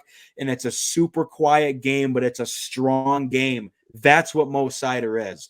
And I'm telling you, in the same way that people used to criticize Dylan Larkin about his play, and I used to sit on this podcast and I would talk to people at the bar and go, look, guys, he's playing with fucking nobody. Let Steve get some guys around him and let's see. And now everyone's kissing Dylan Larkin's feet. It's going to be the same way with Mo Seider. Mo Seider with Ben Sherratt, give me a fucking break. Jake Wallman had no idea he was going to become a first pair defenseman on this team until his play picked up. So between Wallman being on your first pair and when they put Sherratt out there with Mo, you give Mo Seider Simon Edvinsson next year or in 2 years. You give Mo Seider Axel Sandin Pellikka. If you were to go out and give Mo Seider a Noah Hannafin, watch the fuck out because Mo Seider's that fucking good and he'll be ready to go. So lots of offseason stuff to talk about. We'll get to it. We'll do the draft. I promise you guys we'll get to it in the summer. Let's stay in the building. And I'm really tempted to talk Tigers right now, but I just want you guys to put the bow on it. Pistons season. Collins, you alluded to it before the show. It sounds like Troy Weaver's staying, but they're hiring someone else above him. Like, give it all. Troy Weaver is gone. I don't care what they said and whatever. They're hiring a basketball operations guy, and they said they're going to give him the power to do whatever he wants. Troy Weaver will not be the GM of this team. He will not be making the decisions on the basketball side anymore. So if anyone wants to say like, oh, his power has been taken away. He might still be in the organization. He will not be making the decisions. So point blank. But you know what? Honestly, Collins, I want you to drive on this because I'm going to need you to drive on this. My thing is that's a bridge too far for me to even have him around. That guy fucking sucks. Doesn't know basketball. He's not going to be around now. I know. The bad man can't hurt you anymore. That's like the thing. That is the one thing. People are like, he's staying. And the present basketball operations will have all decisions on basketball. Troy Weaver will be gone. So all right, when they hire someone. Before we get into all that, Collins, I do want to Trent. Even if he's not, he will not be making decisions. Oh, that's fine. I got you. So what I just want to be mad about anymore. What do you mean? Like what? What do you mean? There's nothing to be mad about. Trent. He's no longer making decisions. That's what we all wanted. What am I going to get mad at the Pistons for? They're doing what they should do. Taking the control out of his hands. Yeah, but Trent wants to say his piece on Troy Weaver. That's what Trent wants. That's what he wants. I'm gonna be honest, guys. I watch this team more than a lot of people. You do. It was sad. I don't. Troy Weaver made a lot of bad signings and stuff like that. If you look at his track history and what they did with draft picks. Nope. Not doing it. Not knowing Bob Quinn made a couple good draft picks too. Trent. The difference is he empowered a fucking moron in Monty Williams. Monty Williams is the worst coach in the NBA and did the worst coaching job I've ever seen on any of my teams this year.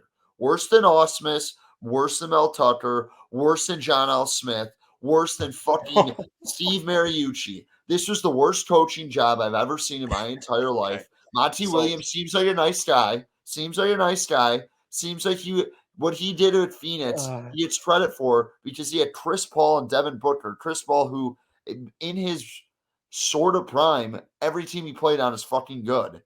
And he got basically respect. I wanted Monty Williams. Guess what? I'm fucking wrong. I've watched it with my own two eyes this year. I didn't understand what the fuck he was doing with this roster. Had Killian Hayes starting over Jaden Ivey. I don't even like Ivey that much. Trent, I'm not saying Troy Weaver should be gone. Monty Williams should be gone. I'm on the same page with you. The bigger problem is Tom Gores as an owner is a complete disaster. Nope. I mean, I He's get a disaster. You know what, Collins? Like it's been since 2009, this team has been completely inept. It's ownership. So you and I agree more than this is going to come off. But I'm just going to say this. I don't understand why you're so mad. I want Weaver gone too. He's not making decisions anymore. I'm not going to get super fired up about it. And the reason why I'm not going to get fired up on it is the swings that he took were like guys like Marvin Bagley and like for Sadiq Bey. Those guys were not difference makers. No one, I'm going to get mad. I'll get mad in the future when Ivy doesn't pan out or Asar Thompson's not a good pick or say Cade never lives up. Then I'm like, fuck you, Troy Weaver. How about you go? Why didn't you pick Halliburton? You know what I mean? That's when I'll get into that mode. Let Trent go. Let's because we keep like ragging on him. Like, why are you so mad? But what are you? I know what he's mad about though. No, I'm just upset. I'm upset. I'm disappointed. I'm distraught. I'm empty about my Pistons because I love my Pistons, our Pistons. I love the Pistons. All right. And like, it's beyond it. Rabs, you and I say it all the time. If you don't laugh, you got to laugh because if you don't laugh, that's what I say. Yes. That's what I say with Javier Baez these days. But yes, the Pistons, it's the same thing. Javi hasn't been that bad. To be completely honest, if this was simply a Detroit Pistons podcast, I would go on a huge 1 hour rant about this. But bullshit. I know you can't like this is your time. Like I want you to. This is what this is about. It's literally not worth anyone's time because no one gives a fuck because the Pistons have become such a laughingstock that no one knows. Malachi Flynn dropped 50 a couple weeks ago. Who the fuck is that? Who is that? What are we doing? If that doesn't tell you about the state of the Detroit Pistons, I'll rest my case. I don't have anything else to say. Troy Weaver sucks. I'm glad he's not making decisions anymore. Monty Williams, Collins, I'll agree with you, sucks. Here's what sucks even more. What's his fucking name? Tom Gores paid $12 million a year for Monty Williams to be the coach. So I get the ownership gripe. I get it. He also paid up for a guy that he thought could do a decent job, and he sucks. He's terrible. He's the worst coach in the league. And you're what he did this year, I'm not kidding. And people and Osmus and these other guys and Patricia had better talent and whatever. You can say that. It is the worst coaching job. The Detroit Pistons have way too much talent on this roster. Agreed. That is the one thing that I think this is where I want to wrap up. This is a kind of on a similar. I don't like it. This year was a complete disaster and a laughingstock. And by the way, I don't think there's any way Monty Williams will be able to survive if the first half of the year is even remotely close to as damaging it was this year.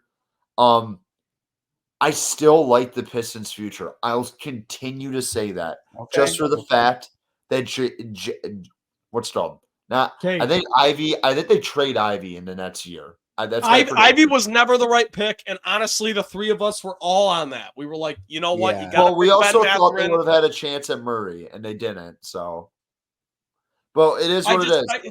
I think Ivy could work. Just I don't know on the if not with Cade. It's clear that it's not with Cade unless Ivy. No. Don't even the first part of your Ivy cannot work. Ivy's not a good NBA player. NBA, he's not gonna be. I disagree. He needs the ball. He sucks. I disagree. He literally can go by anyone in the NBA he wants.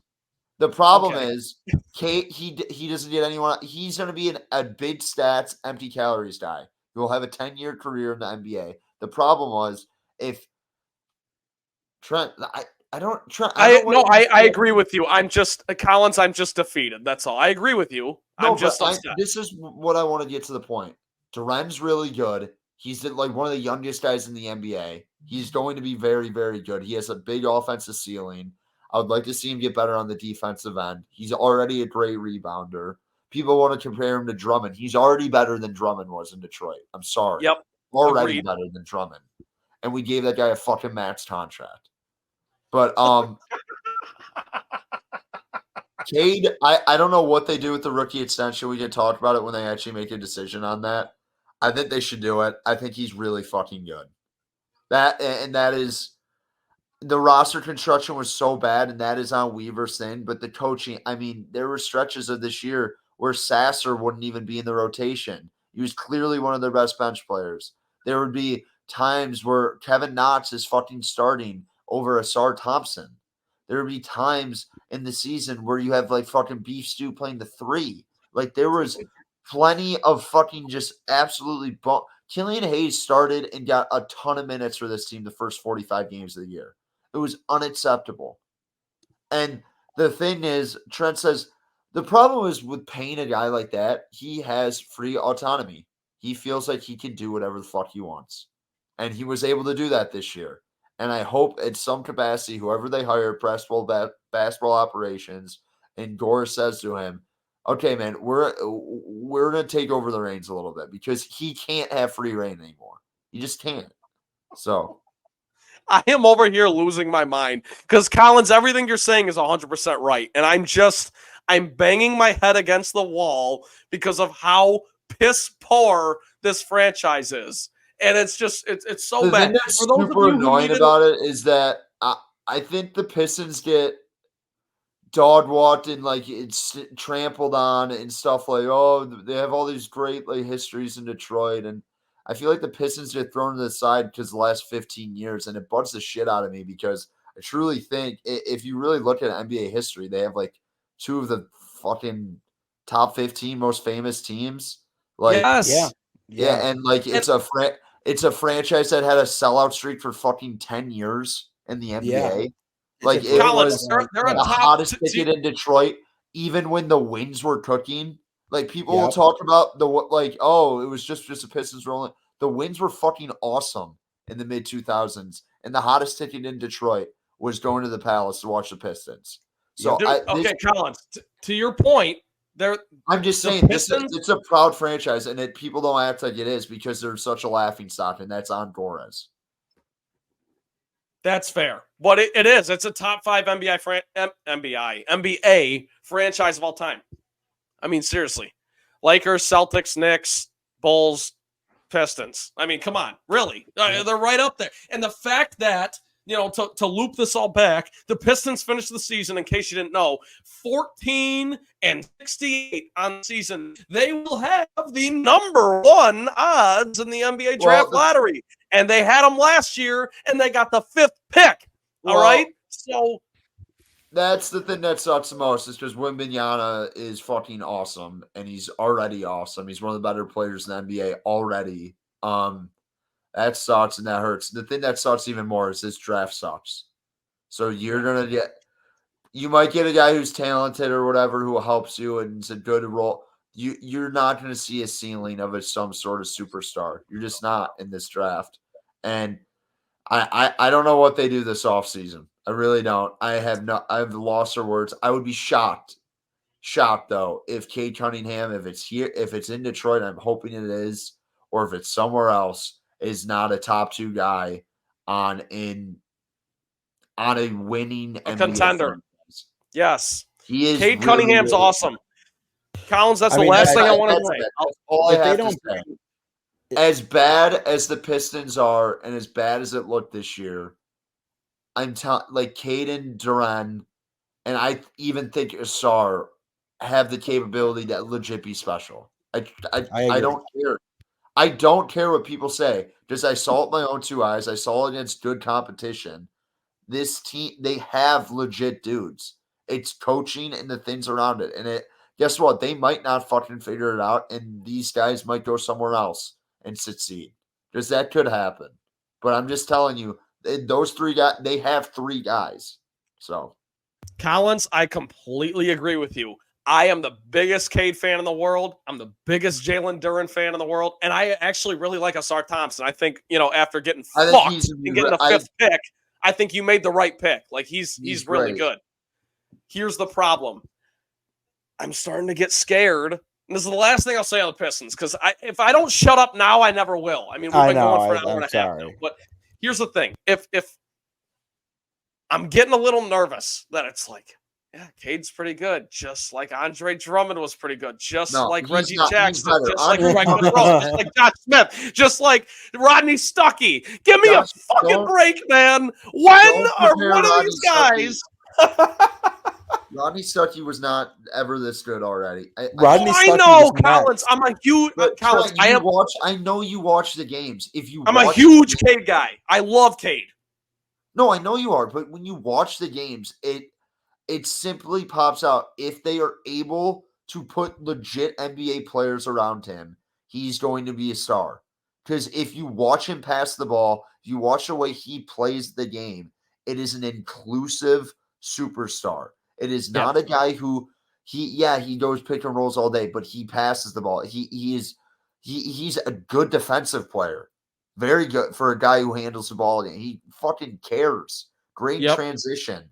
If he cleans up his turnovers this summer, he is going to have and to be honest, this was the first year he was basically healthy the entire year. Right. So, and he was awesome. He was awesome. Yeah, so that's another step. So I don't know. We don't need to keep talking. That was just my main point. It's a disaster. Let me disaster. Let me make this very clear. I agree with you. I love Cade. I think Cade's awesome. I just am so fed up with the Pistons where they're at, and well, I think everyone is. I'm not. Yeah, you don't think I am? Collins. I love Cade. I think Cade's awesome. I can't say enough good things. I understand everyone is though. It's not like you have a guy like Rabs who probably when he growing up, he probably fucking had a Ben Wallace shirt. He probably was dialed in. Watch the Pistons all the time. Every day. Doesn't give a fuck. Doesn't give a flying fuck right now. And that's nothing because they have not given him a reason to care. Yeah, and I don't want to be this way. I know you don't. That's what I'm saying. And I think a lot of people feel the way Rabs does. I unfortunately won't because I'm a sicko and I like the NBA. Yeah, and that's Collins. That's how I am with the Wings. You're I'm like that with the Pistons. The way that you say I'm Pistons free. I will say my only contribution to this: if they do not give Cade his extension and he goes somewhere else, this team should not be allowed to play in the NBA. What are they? No one has ever turned down the rookie extension. He will be getting it. Right. So, hey, good stuff, guys. Also, the people who say move the team, go fuck yourself. Yeah, that's fucked up. Act like people don't care about this team. Go fuck yourself. Because that's not nice. No, seriously, because there's a weird segment. There's a weird segment of people in Detroit who are just straight up only hockey fans.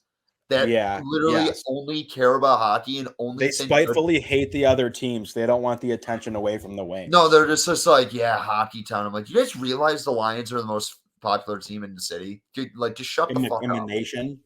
You realize the Tigers are more popular than you too. So just shut the fuck up. That's a good segue on the shut the fuck up basis in regards to the Tigers. All right. Hey, let's catch up on Tigers talk now. We have had a couple rainouts here, but some beautiful, beautiful days. Oh, and Trent switched the cap again. You got to watch the YouTube. This man's putting on a show. It's going to be my new gimmick. I'm just going to change hats every time we change. You should, teams. Trent. That would be. I love it. I love it, buddy. That would be great. Tigers baseball is back. I will tell you guys, and this has nothing to do with like me pumping my tires or anything. Given my work status, I had the fortune of holding the American flag with a bunch of people I work with on the field at opening day, which is probably the coolest experience I've ever had. Now that I think about it, like in terms of just being a sports fan, like being underneath the flyover on the field as Tarek Skubals getting ready to pitch, like it was awesome. So it's great to have baseball back. I am so curious to hear about your opinions on this team. Got off to a hot start. The Tigers, I think they were 5-0, 6-0. They were the last remaining team that was undefeated in the Major League Baseball world. But since that day, and now as we talk here again, today is April 18th as we are recording. The Tigers are 10-9 and sit in third in the AL Central behind the Kansas City Royals, who we didn't think much of at all, and the Cleveland Guardians, who are somehow record-wise one of the best teams in Major League Baseball. So this team, the story of this team so far, before we kind of get into everyone's deal, the takeaways for me, I mean, obviously there have been a lot of one-run games, a lot of tight games both ways, a lot of games in which the Tigers' bats are essentially asleep until the 8th inning. The pitching was really, really, really good to start the season. I think it's come back down to earth a little bit. It's still been really good. But it's still been good. Well, a couple tough days, Trent, but we'll get into all of it. But and the story has just been the bats. And I think when we have this conversation today, I want to know what your concern level is and what you think and what your thoughts are on the season so far. But we never thought the Royals were going to make any noise. We never thought Cleveland was going to be as good as they are. So you're sitting here at 10-9. There have been worse starts. It's still very early in the season, but you're 4-6 in your last 10, and you've now lost 2 in a row. Granted, this is the part of the season that we had, been saying in conversations like, that's great that you got through Cleveland. It's great that you got through the Athletics. But when you see the Rangers, when you see the Pirates, what kind of team are you going to look like now? And we're starting to see that, and that's kind of where we are. So I'd be happy to kick it around. Trent, you're ready to go. What are your thoughts on the team so far in this start? Do you have any gripes? Is it too soon to get worked up? Because I have a couple different areas of approach of where my mind's already gone. But what are your thoughts so far? I just want to get this out quickly because I know that you guys are both more baseball guys than I am. I love the Tigers, obviously, but I'm excited to hear what you guys have to say. I've been entertained. My whole gripe with AJ Hinch over the last 4 or 5 years, or 3-4 years, however long he's been here, has been getting off the shitty starts. And the fact that the Tigers are above 500 as we approach May, that's a great sign. So I love it. I love watching the team. The bullpen rocks. I'm glad that the lineup has been somewhat consistent, but I'll kick it over to Collins. I just wanted to throw that out there. I relative to years past, I mean, this is the most juice I've had for a Tigers team since probably I'm glad you said that, because I know Collins will break some stuff down, but I'm glad you said that, Trent, because I feel like for the Tigers, for you are always super positive, and you remind me of my Uncle Steven, because my Uncle Steven loves to see the young guys. He thinks we have some really awesome talent that we just, they're still young, whatever. And so the fact that you are entertained and you're not looking at this team as being like, this is a disaster, they're not, whatever, because I want to hear what Collins has to say. But the fact that you say that, it proves that there is a side of the fan base that is like, okay, this team has really turned a corner. Now, Collins, do you agree with that notion? Where are you at so far? Because Trent seems super optimistic. I don't think they've turned a corner. I do think in the last couple of days, I don't expect to see this continue. They were awful in the field the last couple of days. Yeah, it was very bizarre. Which they were really good to start the year. Their pitching's awesome. They have a really good pitching staff this year. Torkelson has not gotten off to the start that I wanted him to do. He's been whatever. I think he's just going to be one of those super streaky guys, and he's not. I don't think he's living up to his expectations. Riley Green's awesome. He looks like an awesome player. Had another great day today. Kerry Carpenter has been solid. He has been great. Canada's been a nice signing. He's been solid in the field. I've liked what I've seen from him. I think the biggest disappointment this year has been Parker Meadows. I mean, he has literally given them nothing at the plate. Sure. He had a home run yesterday. I hope he finds it because having him in the outfield defensively is such a weapon. So hopefully he's able to find it. Only thing I have to take away, I mean, if they get any sort of run production this year, they're going to compete for the division. That's how good the staff has been so far, and that's how good the bullpen looks. Like, and you could say, and I know Rabs doesn't give me shit for Maeda and stuff, and guess what? He's looked awful. He's looked awful. But know what's the nice part? If he continues to be awful, guess what? Matt Manning's is coming right back up. Yep, attaboy. So you have organizational depth at that position. Guess what? If somebody gets hurt in the bullpen, Bo Brisky's coming up, and he's in the bullpen, and he's a solid arm. Yep. They have so much depth in that pitching staff, and I think defensively, I mean, we were fucking around about Javi. Javi is looked like a Gold Glove shortstop this year. He's been fucking incredible at shortstop.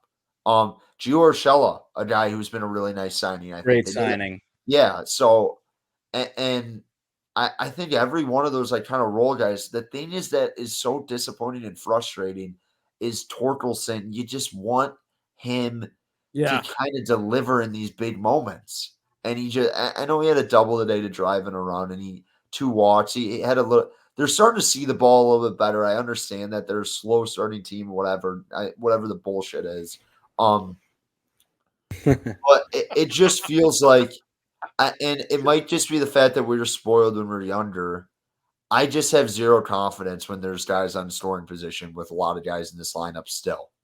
And and when you have that feeling, I don't think that's a recipe for long-term success. Well, that loss on that I think it was yesterday, wasn't it? Where they literally had guys on first and second twice and didn't score anything with no outs. Yeah, and it is what it is. And I don't know. I do think you're going to see if this offense continues into mid-May, I think it's going to be hard for the pitching staff to hold up the way they have. If they continue to pitch like this, if they continue to pitch like this and they get any run support, the Tigers might be 20 games over. That's how good the pitching's been to start the year. Like if you take and Kenta Maeda can pound sand. He sucks. He's been terrible. He's been terrible. He has. I'm not going to sugarcoat it. If he continues to pitch like sucks. Like the thing about it, he doesn't. That's like the thing now. He's been so bad to start the year. And guess what? If he continues to be bad, you have Manning. Guess what? That you can, for the first time, you're like, fuck it, we're eating this contract. Like, fuck it. He's terrible. Well, and that's fine. I'm with you on that. I don't really think it's that big of a net loss if you just say, like, all right, we messed up on that. He's not our guy. You cut him. Rabs, this is more directed at you. I called my dad today after the second inning, and I just talked to him for like 20 minutes about how bad Kenta Maeda is. Batting practice, dude. And I went through this fun little exercise where I said, let's play 2 truths and a lie. 1, Kenta Maeda threw a 12th pitch first inning. 2, the score was 1-0 after 3 pitches. And 3, Maeda's fastest pitch was 95 miles per hour. And everyone knows, who knows baseball, the third option there is the lie. He sucks. He's terrible. Yeah. I'm not giving up because he's been a habitual slow starter. And he's legit been a very above average man. He was great last year. He's also 45 years old. Or how? Trent, I understand that. And if he's bad, fucking send him down. Know what I'm saying? Like he's had decent start. It's not like he's had 2 bad starts and 2 like decent ones. Know what I mean? He hasn't been I know what you're saying. And guess what? He looks fucking awful. What am I gonna say? Looks like a bad signing right now. I will say that Flaherty's been hit or miss. I think that's another guy that I think will be better as the year goes on. I think he's just trying to find his stuff a little bit. I've been encouraged what I've seen with Mize. I like what I've seen with Mize. Still not getting enough swing and miss for my liking. I don't think that's sustainable. And I think you're going to see Struble kind of get on the run here. He's kind of had a couple bad luck outings, and he's still been great. Know what I mean? Like I feel like he's gonna get on a real roll. I think the only bad outing he really had was home opening day, where he was dominating the A's, and then he kind of let off the gas there in the 6th inning. And it was really weird. Like they could not touch him, and they had a couple home runs. So I this pitching staff's really good. Foley's the best closer fucking in baseball, I think. He's awesome. He's tremendous. Awesome. I mean, Chafin's been great. Shelby Miller, your boy Rabs, has been great. He wasn't great today, but like he's got more decisions than like any starter in the league. He's 3-2. But what's the problem? That was a tough setting for him to go into the game. Faedo's looked great. Vest has been like every single guy in this bullpen. The only guy I could see Wentz getting sent down for Brisky at some point. Yeah, people struggle with Wentz. Yeah, he just doesn't throw enough strikes. So if he's not going to be able to, and I know you need a little bit of a longer guy. Holton, another guy who's been really good. Yes, I don't know. This team is going. Reese Olson. Yeah, well, I mean Olson in the starting line. He's kind of been hit or miss. Olson, I'm going to put Olson and Mize in the same category. Where I've been encouraged what I've seen, but I don't know if it's sustainable, if that makes any sense. No, it does. I think Olson's stuff is better than Mize's, but like his command is clearly not what Mize's command is right now. I think Mize looks very good. I'm very encouraged by Mize. But as the year goes on, I could see him taking a big jump. So for like 2 years. There are certain people in my life that I will just take their opinions as gospel for certain things. And for me, like RC with the Tigers is one of those things. I just always, Collins, I love everything that you have to say about the Tigers always. And I just love like you going and listening to you talk about it because I agree with a lot of what you said. And like, really the only gripe I have with the team so far is Kenta Maeda. And that's about it. Because, I mean, Rabs, maybe I'll tee you up here. I mean, some people are, like, fed up with Javi. I don't really care. I'm kind of like, I don't know. Javi's playing a mad shortstop. He's driven a decent amount of runs. Like, guess what? The contract sucks. I think we've all gotten to that point. He's not going to be the fucking guy he was before. He had 2 doubles a day, whatever. For him, but you have that money. He just cannot be like you get to the order. So I've seen improvement in Javi. And guess what? That's not good enough for the money you're paying him, but it's something. I'm not going to. Also, where else is that money going? Like, to your point, it's you're paying him that money. That sucks. Payroll is nothing. Their payroll is legit nothing, but it's still a bad contract. He's not good. Like, I'm agreeing with you. I'm just saying. I know. But I think if you've watched every game, like, I think him swinging at bad pitches get a lot of clicks on Twitter, and Castellani shitting all over him gets a lot of clicks on Twitter. If you actually watch the game, there's a lot more fucking things that he does, I think, that are well. Like, if he gets on the base path, he's probably our best base runner. Super smart. I think he has a really good baseball IQ. So I'm just saying, like, I like this team. That was just a roundabout way of saying this, and Rabs can continue on with this. They just, if they're going to hit like this, they're not going to win anything substantial. And they're going to hang around. What are they, 10-9 right now? Yep. I mean, Cleveland's down off to a really good start. I don't know how sustainable that is. And I don't know how sustainable the Royals start is either. So I think they're going to be in this division all year because I think people are going to come back to life. But if they're not able to put together some better at bats and high leverage situations, they're just never going to be a team that actually competes for a playoff spot.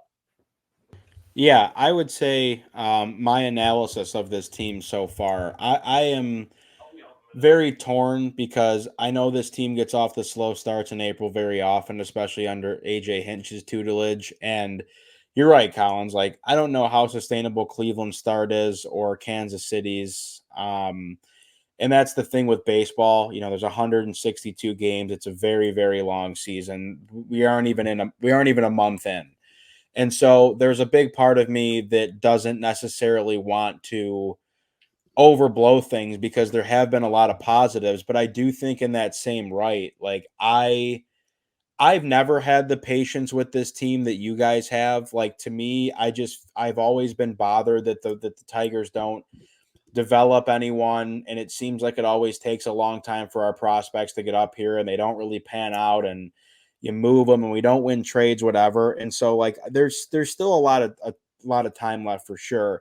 But I do think I'm justified in my approach in saying that, like, yeah, from the pitching side of things, I have no issues. I have no issues whatsoever. Collins is absolutely right. Both of you guys are. That, someone goes down in the bullpen, Bo Brisky's coming up. If Joey Wentz doesn't pan out, it's fine. He goes down, Brisky comes up. Like, I'm really not concerned about the arms whatsoever. Yeah, I will say, like, I Jack Flaherty's been like fine. But I think Kenta he'll get better. Maeda, He's just on and off. He's on and off. yeah, but like Kenta Maeda, to me, Collins, I know you're not high on Matt Manning, but I think that you could obviously level with me in saying that, like, Manning is a better option right now than Maeda. And you sound like my 100%. I'm not yeah, disagreeing yeah. with that. I know you're not. And my dad today, his whole thing too was like, yeah, I've never cared to watch Kenta Maeda pitch because I don't like the slow, methodical, and like it's not fast. Like, he throws very slow, but he's never He thrown hard, really. sucks. But it's the junk. Like, he throws the junk, and if you don't locate the junk, it's batting practice. And Trent, I will, like, this is He where I will doesn't level with you. locate the junk. Yeah, well, Trent, I think that it is an embarrassment that he is allowed to put the uniform on he is so bad. And This Collins might be team right. today, this team put up 7 runs and they couldn't win a game because Kenta Maeda. Yeah, I know. But so I think Collins is right that yes, maybe there is It's been 4 starts. If this is yes. like 3 more starts, then you fucking send him down. It's yes, and so that's why, like, yes, you do have the cop out of Faedo either comes in the rotation or a combination of Manning comes up, whatever. So it is what it is. My thing comes down to the offense, and and I will say, to Scott Harris's credit, the signings of Mark Canha and Gio Urshela, I know rubbed some people the wrong way of like, here we go again with the stopgap. We're just going to have old guys come in and play. I know that, like, Mark Canha's, he's batting .233, but Mark Canha has 11 walks, which is second to Riley Green's 16. It feels like he's always finding a way to get, like, I mean, he's tied with Carey for the lead, and him and Riley with home runs, but it always seems like Canha finds a way to get big hits when they matter. Like, when I think of all the runs the Tigers have scored this season, Mark Canha is driving most of those in. And I mean, he leads the team in RBIs, but just that's what it feels like in those big moments. And then Gio Urshela as well. Like, batting 304, like a guy that I really truly would almost want to see play every day at third at this point. Like, he's been very good. Matt Vierling has been very good, and I think we've seen Matt Vierling's consistent bat throughout his career here. So to that credit, like, those guys to me aren't giving me Robbie Grossman, Josh Harrison, Jody Mercer vibes. Like, they are like very nice plug-in players that, yeah, if you had some better younger talent up here, they'd be coming off the bench. And Canha does sometimes. My thing, torque, it's just concerning. Parker Meadows, there's going to be a certain point with Parker, just like how people were getting on Torque last year, that, like, hey, just send them down, let them get right, and come back up. And for guys that have pretty close to that, by the way. Yeah, and we could be, and who knows? Maybe at some point this year, if Colt Keith continues to hover around 200, maybe you make that call too. I think Keith will be fine. I think he'll be fine. He definitely could be, but my concern when I look up and down the lineup, if this team is completely different when Spencer Torkelson's bat is on.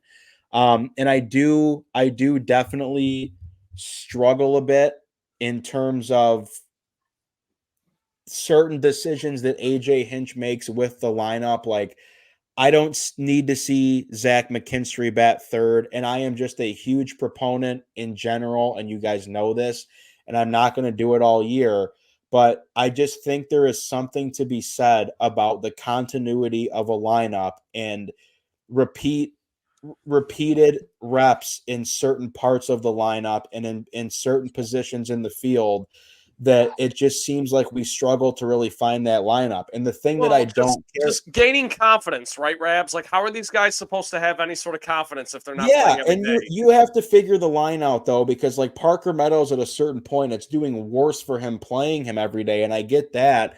But my thing really comes back down to like, okay, defensively, Hobby's there at short every day, like the outfield is what it is, but that third base spot, like they're so reluctant to just like, I don't know why AJ Hinch wants to give Zach McKinstry reps so bad. Like he is an awesome guy to come off the bench, but like Gio's batting 310. At a certain point, you just have to roll the balls out, but they don't do that. And I always get bothered like guys like Kerry Carpenter for the last 2 or 3 years has been probably your best hitter outside of Riley Green when Riley's healthy. Like he's batting 283. He has a 918 OPS, 8 RBIs, 3 homers, 3 doubles, like 2 triples. Like he is such a nice bat. And I don't know if every team does it, and I'm gonna be careful with my tone here because like I don't want Collins to get worked up because he gets worked up with me. But like I think you guys would agree, like in the 6th inning when Kerry Carpenter is 2 for 2, you don't have to take him out of the game because a lefty comes in. I am so sick of it. Rebs, and I think another thing is I understand they're trying to do this super analytic thing, but at some point when you look at, and I will say, I mean, they only scored in the 8th inning, and that's usually when he's doing those fucking like lineup changes. Yeah. So maybe he points to that and stuff. At some point, they need to look at what they're doing with the lineup, the way they're starting games. Yeah. So if that's changing or whatever, then do it because it cannot continue to be this way. I mean, they're starting game like. And today, to be honest, this series they've looked a lot better at the plate. They've hit the ball a lot harder. Sure. Yes. There's like kind of felt like maybe they're turning a corner here. But the first half, I mean, the first 20 games of the year, I mean, there's been certain games where you get to the 7th inning and you're like, we've had 2 hard hit balls. Like that can't. Yep. Like it's been 4 years, guys. You gotta try something fucking else. Yes. I want to throw this in there, Rabs. I don't know how much more you have to say about the team, but I just kind of want to get I want to take everyone's pulse on this real quick just to kind of close it out. Like they're 10-9. We're in late April. Thumbs down, thumbs up, thumbs sideways. Because I'm thumbs up. This in context, this has been the best start to the Tiger season since like the Mario and Rod days. Like this is pretty good. Yeah, I mean, Trent, I would say I am thumbs up. I would say I'm thumbs up, but all I'm telling you is that my thumb is very volatile for the next month. Like I am just I've told you guys this before. I fundamentally disagree with the way the team is managed from a lineup and defensive alignment standpoint on a day-to-day basis. I always have the mindset that if this team makes the playoffs, Trent, and there's, they start the inning in the 7th inning and Kerry Carpenter's coming up to bat and the other team brings a lefty in, and if Kerry's got a hit, he needs certain guys have to play every day and in all situations. Parker Meadows has to bat against lefties and righties. Green, Torque, it's just frustrating to me because at a certain point, if you can hit, you can hit. Carpenter's batting 283 with a 918 OPS. Gio Urshela is batting 310. You have to this whole these guys aren't young anymore in the way Riley Green and Spencer Torkelson's are Major League Baseball players now. I get Parker Meadows, yes, Colt Keith, yes, but there are more seasoned guys on this team than there are young guys. They're not rebuilding anymore. The pitching is strong. They'll be in every game because of it. But I just fundamentally disagree with the constant jumbling of the lineup. No one gets a chance to get comfortable. Every single day it feels like he drains the bench. And to me, in terms of longevity of development of individual players and the success of a team that can hit any kind of pitching in any situation, like they protect these guys to the point where I think it's going to end up biting them in the ass later down the line. And I just don't care to see it. My last thing before I go to Collins and we can wrap this up with Javi Baez, and this goes for the whole like organization, Trent, is like I love Javi. He's batting 172. He's made some good defensive plays. He had 2 big doubles today. He's got some RBIs. However,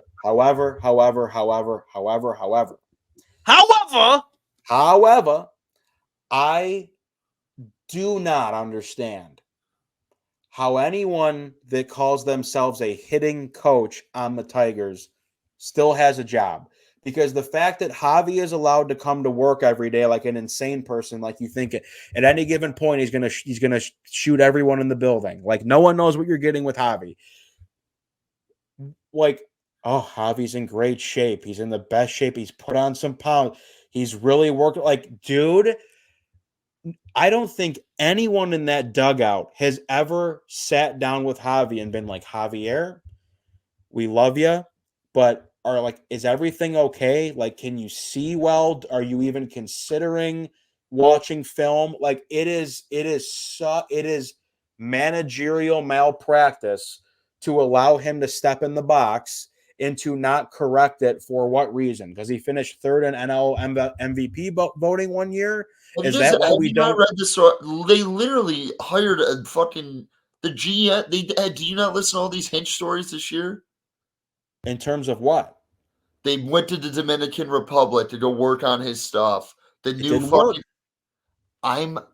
You're not gonna fucking fix him. It's over. It's a terrible contract. So maybe we move on.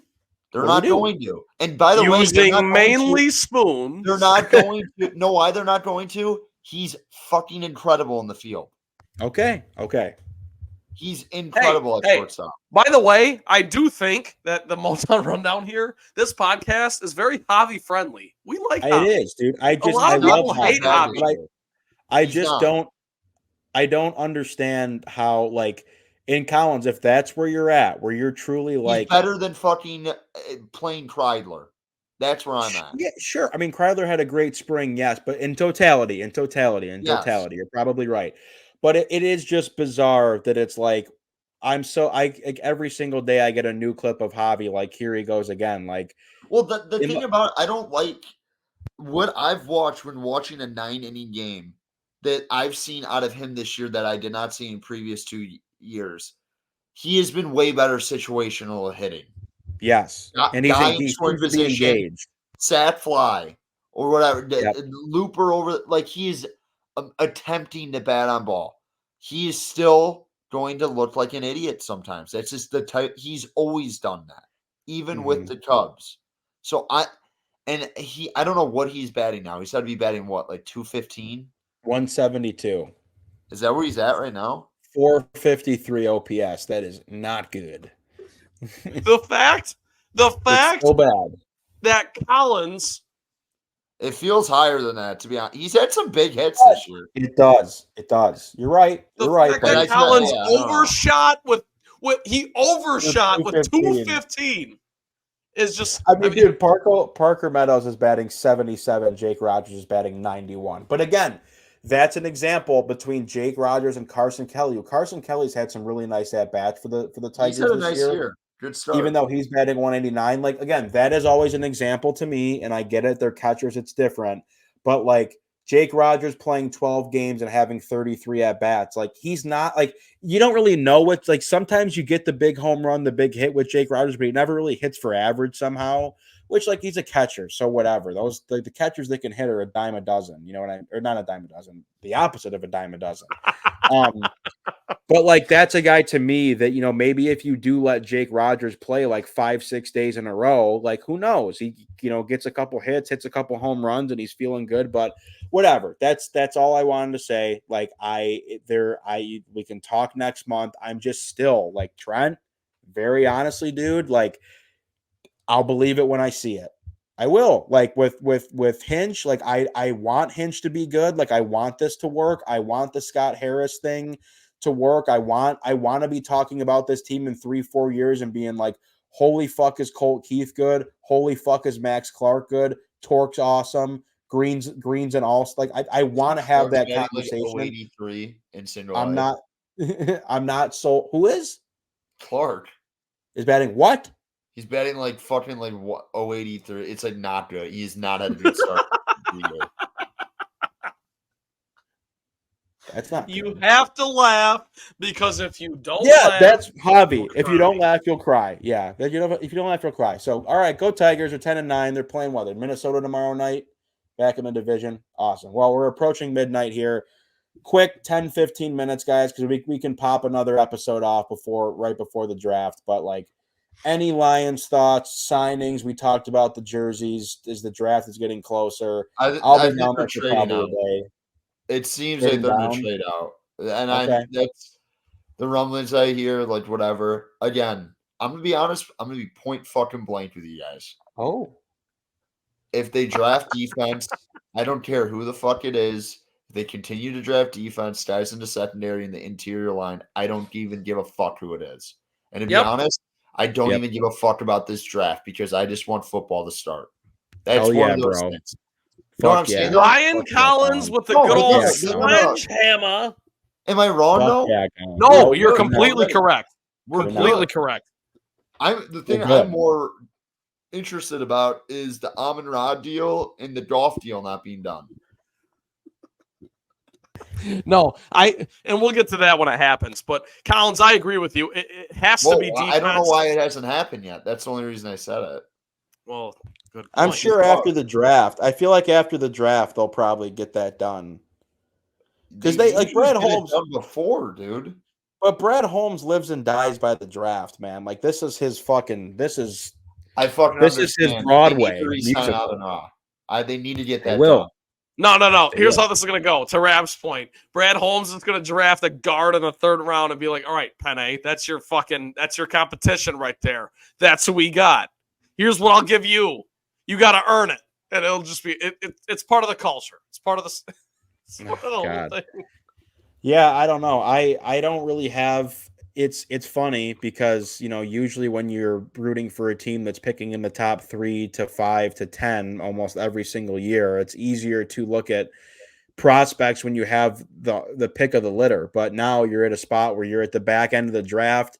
You know, there is a possibility they trade out, and based on their performance, like Colin said, you know, now if they go draft a tight end in round, like if they go somehow trade up and get Brock Bowers, like I bet, what the fuck are we doing here?